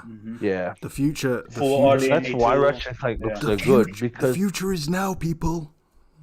Yeah. Yeah. Instead of saying 20 or 30%, you're saving 50% at all times. So back to my point about, we're already seeing other devs like Insomniac utilizing similar methods to Unreal Engine 5 in their tech, not quite to the same comprehensiveness, like it's not covering all angles, but it's covering right now ray tracing in Ratchet & Clank. No doubt they'll take that further to a texture resolution in the next game, who knows. But they're making steps forward to match Nanite, and we've seen that in Ratchet & Clank. It's slow but steady progress. So as this proves something to me, right? This proves that not every dev's just going to dump their proprietary engines and go over to Unreal Engine 5. And similar to what OT was saying, other devs have their engines that might not be as good or efficient as Unreal Engine 5 in what it's trying to do, but in what they are trying to do with their engine, it's better. Like, walk into a room, he mentioned this the other week, walk into a room in, say, the next The Last of Us game or the next Uncharted game on the Naughty Dog engine, and that room would be far more detailed than you could ever hope to render on Unreal Engine 5. I have a question. Well, what's Nanite exactly? Do you want to answer that, Mike? Nanite is the rendering engine within Unreal. So what it does is it enables you to stream in very, very high quality assets and textures, but instead of rendering based on a level of detail basis where you have 5 different models of that are different detail to render in depending on the distance, it creates the illusion of every single rock being maximum quality because it scales to the pixel. So it just uses less pixels for each rock, but it's blended so well with the engine, it looks like the resolution is almost infinite for the rocks, or infinite within perspective to say 8K textures. It creates the illusion everything's the same detail when really it's not. It's just so minute the eyes can't tell the difference because it's blended so well. Yeah, freaking incredible, guys. Just nuts. I tell you what, I'm amazed that we've managed to cover every topic. I think, is there another topic that we've missed, or have we pretty much covered it all? Housemarque. Oh, Housemarque. Housemarque bought by Sony. Shock horror. Was not was not expecting that at all. Right? Yeah. I'm joking. I expected Bluepoint more because they have a long ass relationship in Bluepoint and PlayStation. It's like 2 generations. Well, so do Housemarque, to be honest. Housemarque have created, like, what was their first game with PlayStation? Chris, you should know this. You're a games aficionado. I only know Resogun from them. Housemarque, when they did Super Stardust HD, but it goes beyond that. Some like even smaller games or whatever. But Super Stardust HD was that's like the first one that I know them for, like on the PS3. But then they did it the PS4 launches or whatever. I haven't played all their games, just a couple of them. But yeah, man, I mean, I enjoyed Returnal a lot, a whole lot actually, and I'm excited to see what they do next. I don't think they're going to do a Returnal 2 or anything like that. I think the next project is definitely going to be more ambitious and bigger, but I still believe that they're still going to keep that core essence Housemarque as far as like quick, 100%. Fast, arcadey gameplay. But now on like a bigger scale. It might not be roguelike or whatever, but yeah, I mean, they're only going to get better now with that they're with PlayStation. Yeah. They're gonna have access to all the resources. They're gonna grow. So I'm definitely excited to see how they grow. You know what I mean? So yeah. Oh, speaking of which, there's something I need to mention too. I looked into this, that Housemarque mentioned that because they're incorporated with Sony's PlayStation family, they don't have the limitations that they did when developing Returnal. Yeah, so, they did say that. Yeah, that's just one thing I wanted to... Yeah. I remember them saying that. Yeah, they did say it. I think it was the main guy, right? It's the main guy of Housemarque. I forgot his name, but I think it was him who said that, yeah. Listen, I don't mind these purchases, man, but I want Sony to purchase a Japanese studio. But the only Japanese studio that I would see that Sony would probably like to purchase that they feel like it will fit their portfolio would be From Software. But From Software is already owned by somebody else. Yeah, it's was that Kadokawa? Right? But we were talking about the Chinese developer space before this podcast began, and I swear down that there's like that. And the Chinese, something crazy's going on in China, man. They're like they're insanely talented in the gaming scene. I mean, they're already exploding right now. But some of the games that is coming out from some of these Chinese developers, indie Chinese developers, it's about to be a huge explosion. What were the names? Lost Soul Aside, and also Wukong, Black Myth, and wow, Fist, FIST. With the rabbit. Metal Fist is also China. Sifu's looking hot. Sifu's looking really hot, but I don't know if that's made by a Chinese developer. Sifu is made by Slow Clap. That's French developer. Yeah, Slow Clap, right. Slow Clap. They're so impressive. I think PlayStation does. I mean, they already started to look into Chinese talent. China Hero Project and all that. Then you got Lost Soul Aside developer as the first. Let's say it's the first big step. And Asobi. In the Chinese they invested market. in Asobi, Abosi, not Asobi, Abosi. Asobu, that's it, Asobu, which is they're like a hub for Chinese creators, right? For indies, right? And that's right. They also donated 10 million to like the indie COVID funds as well last year and stuff like that. So all this stuff that's coming out that PlayStation is giving India hard times or whatever, man. I think people are exaggerating with that shit, man. I think that guy, that indie guy complaining, I think he's just salty. Nobody's gonna buy his shit. Nobody wants to play like, and that's something that. But this, not to be disrespectful, but that's a reality that these devs has to live. Like that's a reality they have to accept, bro. Like you may think your shit's the hottest, but not everybody gonna think your shit's the hottest, and I know. and it costs money. And PlayStation is the biggest platform, so it costs money. Obviously, it's gonna cost money to advertise your game on their platform when there's literally thousands. PlayStation has the most, other than PC, of course. PlayStation has the most supported, out of most supported devs, right? Like. There's more developers that support PlayStation than Xbox and Nintendo, So, but like here's the thing: if you go on your PS5 and you go to the store, there's literally right in the front page, like there's a thing called PlayStation Indies. It's literally right in your face and big, like you can't even miss it. And you click on it, and they have a whole page of a bunch of high quality indie games that they're promoting. They promote indie games, various of indie games on each and every one of their showcases, right? They were showing shit like Volcano High and the little airplane guy, like all sorts of some of these things that people complain about. They're promoting games like Kenna, right? Indie game. Yeah. They promoted games like Abe's Odyssey or what's it called? Oddworld. Gave it away on PlayStation Plus. Right, Solar Action, whatever. So that whole shit was like, because we didn't get to talk about that, but that whole thing was like the indies and stuff like that. It's like, I mean, it's hard. And there was an indie developer that came out today in response to that, and he was pretty much saying like, yo, our game's so well on PlayStation, and it's hard to ship any game and get it promoted out there. It's not an easy task. So I think some of these dudes are becoming too entitled. They be thinking the little indie game is hot shit. I think wants to play them. I think that Mike Rose, that Mike Rose / Rave of Ravendale has created a pattern of behavior. I don't know. Maybe he's inspired a few people to become moaners too. But anyway, that's another matter. Guys, apparently this is 8K. This is 8K with ray tracing. Ghost of Tsushima. This is what I'm being told by Social Destructs in the chat. It's a video that they dropped with ray tracing and 8K 60 FPS. I don't know how the hell they managed to do this. Wait, they must have I'm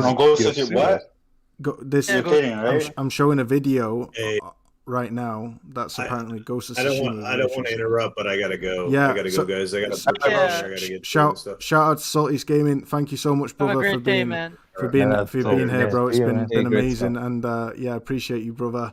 Been great back and forth. And follow Salty's Gaming. You probably already do, guys, in the chat, but be sure to check out his podcast every Thursday, 8 p.m. Eastern time. 1 a.m. UK time, but it's the podcast to be at. It is the podcast of podcasts. It's way better than this one, but it's awesome. So be sure to check that out. And thank you, Salty, for such an awesome show. You've made this show very entertaining for all of us. True. Hey, Woolley, I'm surprised this thing is real, huh? So it's actually 8K with ray tracing. Yeah, like I was doubting it at first, but then I saw this. I'll go back. It'll be delayed for you, but you'll see torches being reflected in the ground in real time. It doesn't look like a screen space, so. But how are they doing that on a PS4 game? I think AI. I think AI. Yeah, I reckon AI are overlaying footage. I'm guessing. Woolley, while you're here, I wanted to ask you, because you're here and I got you in voice. No. Remember my post about Bloober? Yes. Oh shit. Bro, I wanted to hear your thoughts, man. I watched. I don't want to keep you guys in the chat if it's dragging on, but if you're happy to stick around for another 10-15 minutes, we can cover this and then we'll call it a night. But Akira sent me a video of Bloober Team. Now you guys know Bloober Team. They made quite a few games from Observer to Layers of Fear, and also to the latest game, The Medium, right? But throughout their entire history, they've literally copied and even directly taken people's art and implemented it into their games with skins over it. They cut a lot of creative corners to dish out games to take that are clearly rip-offs and knockoffs of other games. Like Laissez-Faire was a direct clone of PT, even to the point where the character model of her name from Wife? PT from PT. Oh no, from PT. Oh, Yeah, shit. what's her name? Karen. Oh, I What's- can't. Sarah, Sarah not PT. Sarah. I can't remember. It's some generic name. Lisa. Lisa. That's the one. Lisa. Lisa, with the one eye missing and everything, like, and her picking you up and choking you and you dropping to the ground, like that was the exact same animation in Laissez-Faire from its main antagonist, which is a one-eyed The wife. wife called the Wife, without a name, who haunts you. And if she gets hold of you, she does the exact same animation as PT, only less impressive. And like there's a painting on the wall that looks creepy, but it's actually just a slightly warped version of somebody else's work. And there's loads of things that show that they've always carbon copied other people's work, and now we find out that they've actually patented the split screen. Split world, split world synchronized gameplay mechanic that they took directly from Chronos Trigger just a year before Bloober Team even were made as a studio. This game came out in 2007, and that had an identical mechanic methodology in terms of gameplay experience to the medium. It was a split world, a different alternative version of the same land, and you were controlling the same character through both those worlds at the same time. Yeah. And They stole. Yeah. Sorry. Go on, Akira. So yeah, basically they stole an idea and claimed ownership on it. Basically. Yep. Like they didn't. There's differences when you take inspiration from something and you put your own spin to it, just like other developers are doing. But Bloober really straight out just taken the concept of the idea, put it in their game, slap it on their game, and then after that, they put their signature on it like it belonged to them. Yeah. And that means anybody who will try a similar mechanic of split world thing, they can sue because they did not only patent the idea, they patent the concept of split world in video games. So that belongs to them now, even though it didn't belong to them in the first place. Guapzilla's asking for a link. Sorry, Guap. What link are you asking for, brother? The link for the Bloober. Link for Bloober. Right. Sweet. Okay. I think you need to find Bob's vid. No, the Ghost of Tsushima video. That's what he was talking about. Yeah, I think it's the Ghost. Oh, I see. Oh, it's the Ghost of Tsushima. All right, yeah. Yeah. Here we go. I'll drop the link. But this is what I'm afraid of. If Bloober is really making Silent Hill, are they just gonna make a knockoff of the first two games, basically? Yeah, because they're not talented. I mean, bro, they Layers of Fear was a knockoff of fucking PT, so I can just imagine if they're gonna make a Silent Hill, they're just gonna knock off the first two because that's the best. Those are one of the best ones. But they also said that there's they're also saying there's multiple Silent Hill games to make, and then one of them is being made by like a prominent Japanese developer, right? Yeah. So that's the Silent Hill that I'm looking forward to the most. Japanese devs usually tend to be a little bit more creative. By the way, Chris, when it comes, you said you want Sony to get a Japanese developer. I'm actually thinking more on the fighting genre, fighting game dev. Like our system works. Yeah, something like that because of Evo. I mean, Sony is gonna host that. Yeah, it's almost starting. By the way, it's almost gonna start. I could definitely see them wanting to buy a fighting game studio just so they can have a first party fighting game to premiere at Evo. Exactly. It's like to represent them for Evo because they kind of own it now, and Evo is about to start too. Because what if Sony bought, let's say, Namco has not been what it used to be. Imagine reviving Tekken to its former glory, Soul Calibur to its former glory, Ridge Racer. Yeah. Whoa, Tekken 7 is amazing, sir. I mean, they've been Tekken supporting that 7 game for years. Yeah, But Tekken is amazing. I think what did you say? What was the other game you said? Soul Calibur. I think that needs more support. Soul Calibur needs what more I mean is, if okay, I started playing Tekken from, let's say, Tekken 3. And Tekken 3, if you look at the power of the PlayStation 1 and what they achieved graphically, I feel like why is it that I play Last of Us and the character models in Last of Us beat the Tekken models? When I played Tekken on PS1, the character models were not defeated by the Metal Gear Solid models. So somehow along the line, we've switched where action adventure games have better character model detail in general. Well, they're also a bigger budget as well. Yeah, that's true. But I'm understanding is sorry, go ahead. But the thing is, it's like something has switched, and I feel Namco is no longer Namco used to lead. Ridge Racer had better graphics than Gran Turismo in the PS1 era.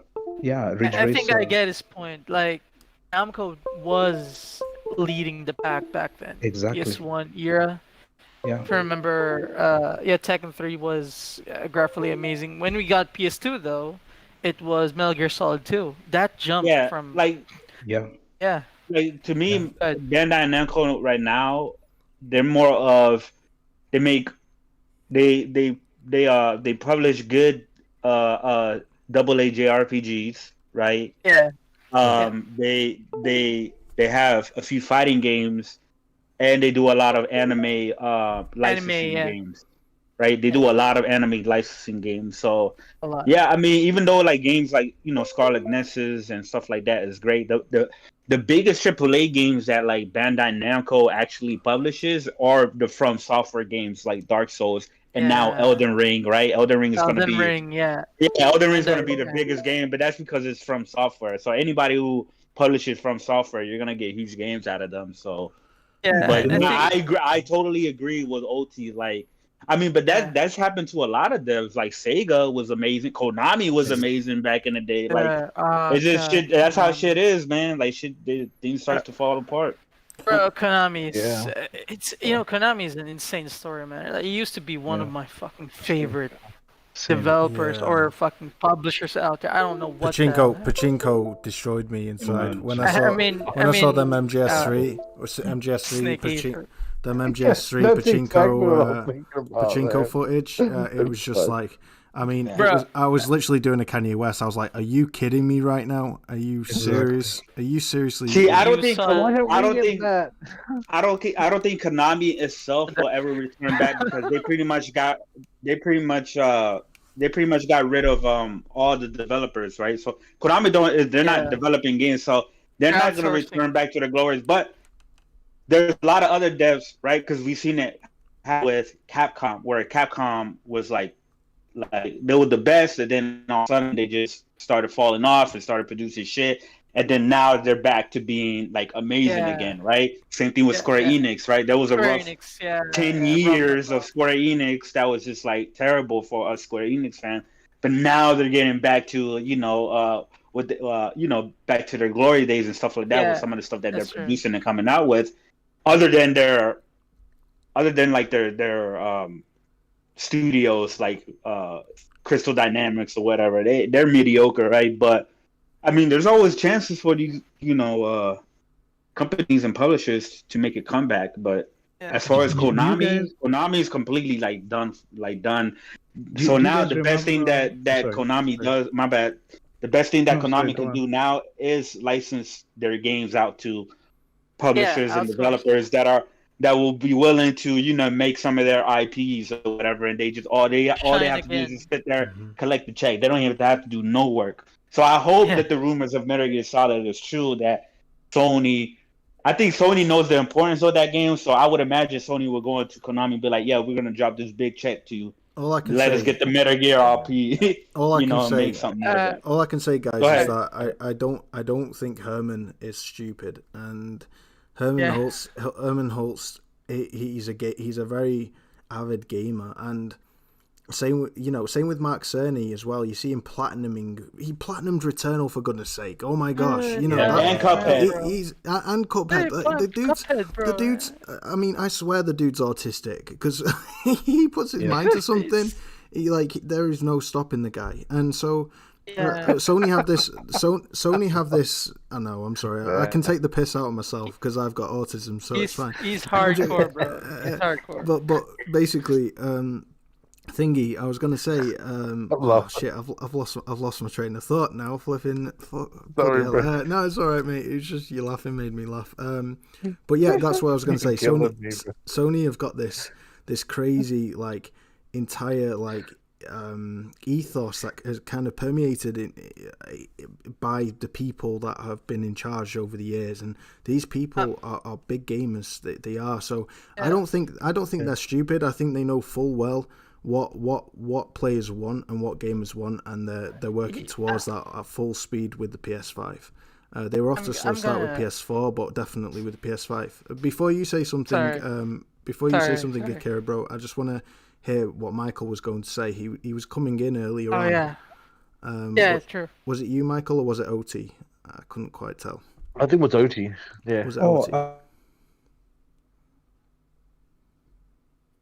Intention was in the chat. I've put a link for the PS3 tech demo. Oh, yeah, I remember that shit. And if you see it, we have not achieved that even on the PS4 or the PS5 yet. So it is an amazing tech demo of Jin doing his kata. I remember that shit, bro. Damn, man, it's a long time ago. In the chat, Namco needs to get back there where we see cloth physics, characters look crazy. Chris, it's kind of true that they're not giving that much of a bigger budget anymore to Tekken compared to back in the day, basically. Even though Tekken 7 was successful, it's successful. Yeah, Tekken 7 was extremely received well, and it sold over. It's close to around 7 million now. Yeah, 7 million. Yeah. But it's doing good. That's a good number. Yeah. But Woolley, I wanted to tell you this. I'm gonna keep it straight. People fear mongering all this bullshit. I'm not worried at all. I'm just waiting and playing games. And I'm just gonna wait, and I'm just gonna laugh at these people who keeps on fear mongering. Sony's done for. By the way, Sony is done. Sony's done for. Sony's bankrupt. It's something I've been hearing for 3 freaking gens. All right. 3 fucking gens, and they are still alive. Sony's done until their next state of play, and it's always the case. It's honestly, it's like Groundhog Day with these dudes on Twitter, but that's Twitter for you. All right, it is what it is, guys. It's been one hell of a show. For OT right now, it's 1 a.m. in the morning. The dude is both probably high and pooped at the same time. So I'm gonna end this guy's suffering, and I'm going to say, first of all, what a freaking killer show it's been. It has been the best podcast yet out of all 4. And that's saying something, because I've been roasted the fuck out of, pardon my French, right? And it's been like heated. It's just been awesome. And I'm grateful to every one of you who has made this what it is. So thank you so much, guys, for that. It's been awesome. It's very cool. I swear, man. If they announce Bluepoint Acquisition with Metal Gear Solid Remake, I'm gonna lose it. I'm just saying. Yeah, I think we all. I'm gonna lose it. I'm gonna go full pony. I'll be like Xbox lost. I don't care. I don't give a fuck for how many years. I really don't care. But let's go. Let's quickly recap before we go to outros and call it a night. So we've discussed what is next gen, and we touched on, the fact is, guys, there is a difference between game design and player experience and how that translates, and there are experiences going years back that still haven't been touched on since, right?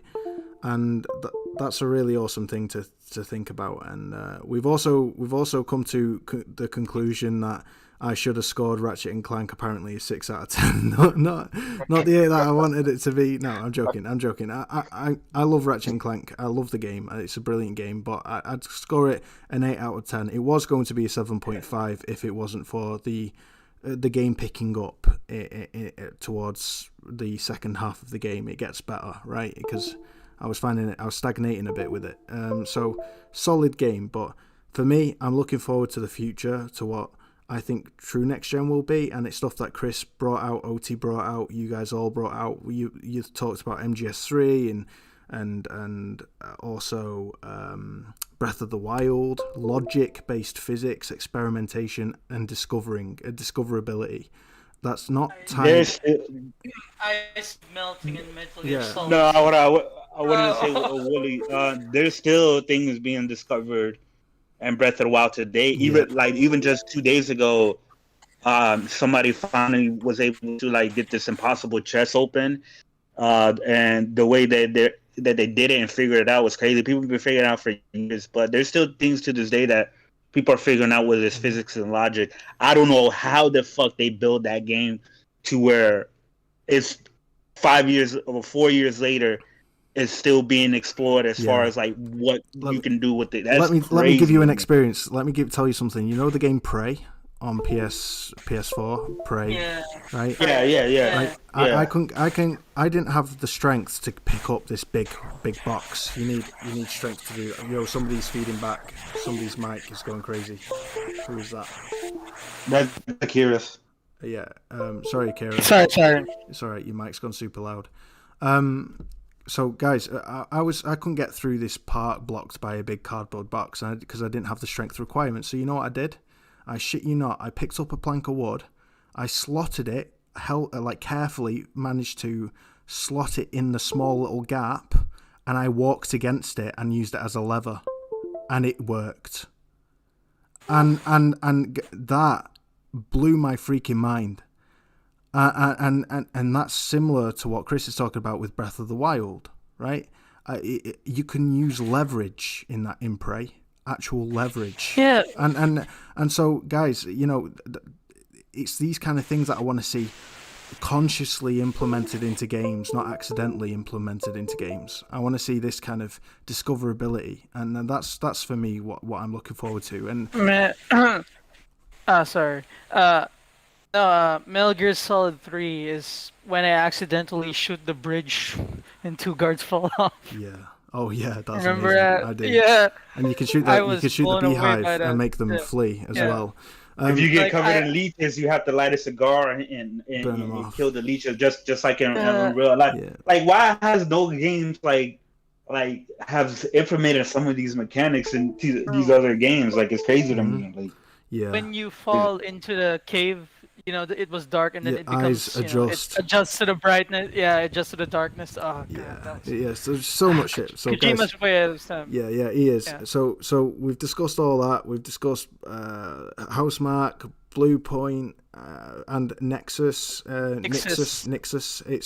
It's not meaning all games are going day one to PC, guys. Yeah, it means that it's enhancing the infrastructure and performance and acting as a backbone support to all the devs across the board, and it's going to be pretty exciting because they're also making their own game, which, judging by all their experience, it's going to be pretty hot.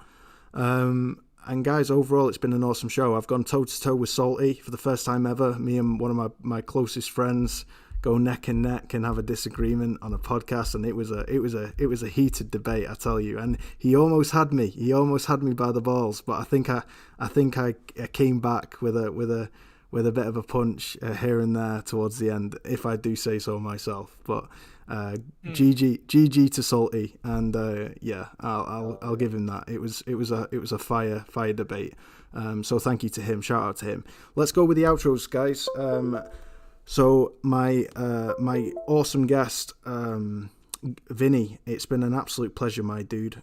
Thank you for joining us and putting up with us for so long. I know you weren't expecting it to be such a long podcast. Where can we find you? Yeah, you can find me on Twitter at Hawaiian Guy, or just look up my handle on Discord, Uso Vinny. Huge shout out to Woolley Gamer for having me out, man. Much appreciated. It was a real honor being on here tonight. Oh, the honor's been mine, my dude. I've got your name down here on this handle. I'm just showing everybody now. So follow Hawaiian Guy. It's 2 Y's, 808. He's a really sound dude, guys, and as you can see, he's an Xbox fan, but he's not stupid. I love that quote. Our other guest, a Blazer, Lewis, aka Akira. It's been an absolute pleasure, mate. You're full of knowledge and passion and enthusiasm. It's been great. Thank you. Where can we find you? I guess so. Yeah, I'm at Twitter. At Ablasa Luis is my main. I made an alt because I got reported by sensitive Xbox who hates my jokes, basically. So one more report and the account will be gone. That's why I created the alt.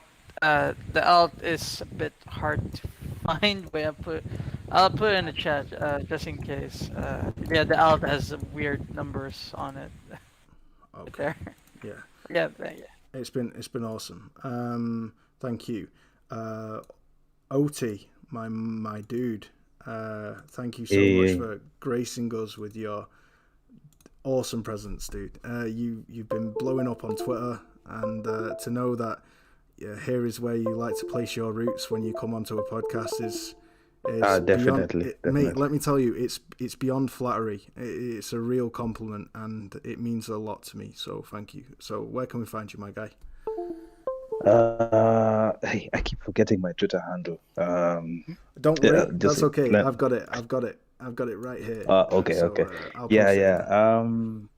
You guys, I mainly operate on Twitter. And when I'm on a podcast, really, when I come, it's really here. So this feels like home, So this is the right place for me. I feel comfortable here, and you guys have been great. I love that I got to meet new people also today. So I'll definitely be following them back. Chris Righteous is leaving the building. I don't know if he's left now or whether he's still here. Are you still here, Chris? Yeah, no, I'm still here. Oh, thank goodness for that. Thank you, brother. I'll send later, chat. Thank you for guesting with us, my dude. It's always awesome to have you on because we know that when you start speaking, bro, you're like Jez. You say what you gotta say, and I love it. My fellow TSGP brother. It's awesome. Thank you so much. Where can we find you, dude? Yeah, you can follow me on Twitter at Chris Righteous, and you can also check out my YouTube channel. I'll definitely post a link below in the chat. I got a couple more. I got some videos that I got coming on the way. One is the review of the intermission DLC for Final Fantasy VII Remake, and another one is about my thoughts on, or what I expect out of Breath of the Wild 2.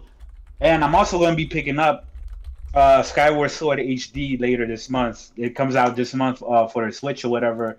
And yes, I am paying full price for a game. You know why? Because if it's a game I love, and if developers but if it's a game I love and it's developers that I really love and enjoy, guess what? I'm gonna support this shit and I'll put the money out for it. No problem.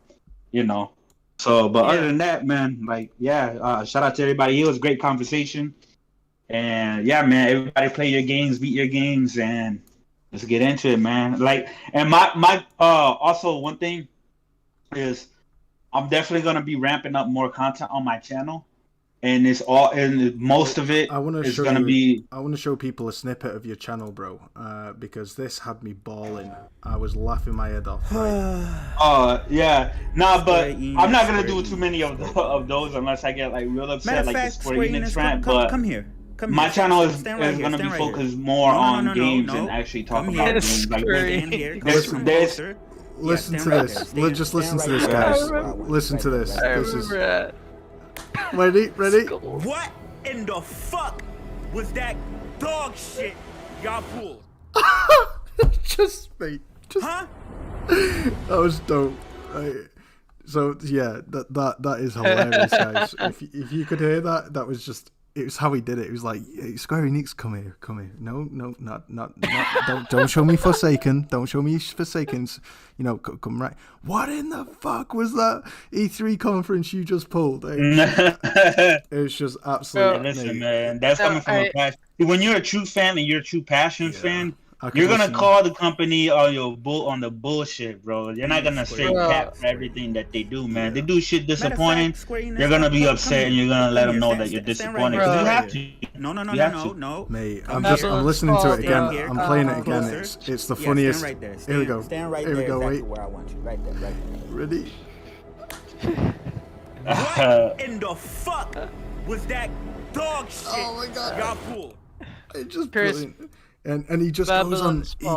He goes full unhinged, guys. Listen to this video, right? I'll post the link here in the.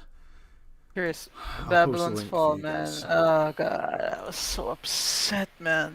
I was so upset. It's like, all right, Chris. It's like, you know, Platinum Games is my favorite studio, and they're forcing a studio who never made a live service game to make a live service game after the bait and switch from the trailer from 2 years ago. Oh, I ranted about that on that video too. I talked about. It was so disappointing, man. It was so disappointing. I was sickened after that E3. I freaking closed my laptop. I just went to sleep, man. I was so upset that day. I was so upset. Yeah, they lost touch. I think that's the thing. But I think Sony's got all fingers on Square. To be honest, they're not letting them show what they want to show, and right, yeah. So I think that's a big factor to play. But yeah, I agree. It isn't great because if you remember that the first E3 that Sony wasn't there, Square Enix had the best conference because remember they had that full gameplay breakdown of Final Fantasy VII Remake, and everybody was losing their mind over that gameplay, right?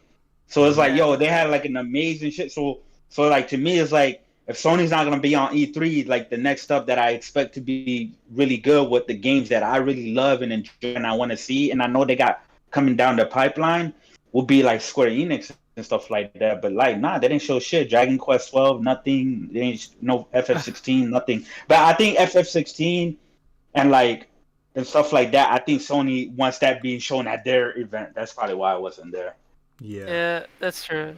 Yeah. Just need to wait for Sony. By the way, PlayStation didn't tweet at all today. There's like 0 tweets today. Well, it's Saturday. They don't really tweet that much on Saturdays. Yeah. But I mean, they at least do 1 or 2. But right today it was silence after all the acquisition announcements. It's just a little odd, to be honest. Yeah. All right, Woolley trying to go. Woolley trying to go. So sorry. No, it's okay. It's all good. Michael, my brother Michael, it'll be about 9:15 where you are now. Or 6 a.m. when we started. Thank you so much for joining us, my brother. It's been an absolute honor, and you've brought out some absolute gems today. Because Leviathan Gamers, Mike, wasn't too hot, so but you filled in for us and helped us where we couldn't quite make out what he was saying, and you brought in your own awesome points too. You see, guys, the purpose of this podcast, I said it in episode 1 repeatedly, it's to bring together the passionate, like Chris, like a Blazer, a Lewis, like myself, like Salty, and then the professional or the people with knowledge and experience in gaming related professions, like Leviathan Gamer, who's a software engineer, Michael, who's a software engineer, and Sev Davis, or Sev as I call him, or DZ on Twitter, who's an actual developer. And to have this range of panel members, and to have also Vinny, a huge Xbox fan, and so is Leviathan. Leviathan's primarily a PC gamer, but he loves Xbox games like Halo. It creates such an awesome dynamic, and it's made tonight what is. I mean, we've gone over an hour and 15 minutes over my limit, so it's just been such an awesome chat, and that's what it's for. So, Michael, where can we find you, brother? I've got your Twitter handle. Find me on Twitter. I've got a really long array of numbers like OT does. Michael 38794-809. Woolley linked it in the chat earlier on, but I'm usually battling with liars on Twitter and trying to correct them. They get salty at me, so if you do follow me, there's gonna be a lot of noise, so just be prepared. Yeah, Michael's like a different kind of person on Twitter to how you hear him on the mic, and You can't. It's like you're speaking to a different person. It's freaking hilariously entertaining, and it makes him very fun to follow and talk to because the people I like, I'm like this, but people I dislike, I'm completely the opposite. Yeah. Like if there's someone I disliked in here, I would be like I am on Twitter. But you guys are all phenomenal. So. Yeah, exactly. So this is where you get the real Michael. on here. But yeah, thank you so much, brother. And you can follow Leviathan Gamer, guys. I'll drop his link here in the chat. Leviathan Gamer is sadly his PC was overheating, but what an absolute legend. He's got crazy amount of knowledge, experience, and discretion. He's a man of few words, but when he speaks, you know you got gold. And yeah, I think that's everyone we've covered. Saltiest Gaming, of course, shout out to you. Thank you, Chris, again for being on. TSGP Brothers. Follow TSGP, it's the Saltiest Gaming podcast on Saltiest Gaming's channel every Thursday. I'll be there as well as a panel member. I was going to say a Pember manel. I don't know what that is. And guys, it's been a fire show. Thank you to everybody. Chat, you have all been awesome. Shout out to every one of you. And thank you for making tonight absolutely great. Very entertaining. When I was getting absolutely roasted, you all kind of went ham on me, but some of you had my back as well. So it was just funny. It was just great. And appreciate all of you. So thank you. Yeah. Also, yeah. Mike. Yeah. Thank you again, Woolley, and all you. Awesome. Pleasure. Peace out, guys. Until next time. Young out. Take care.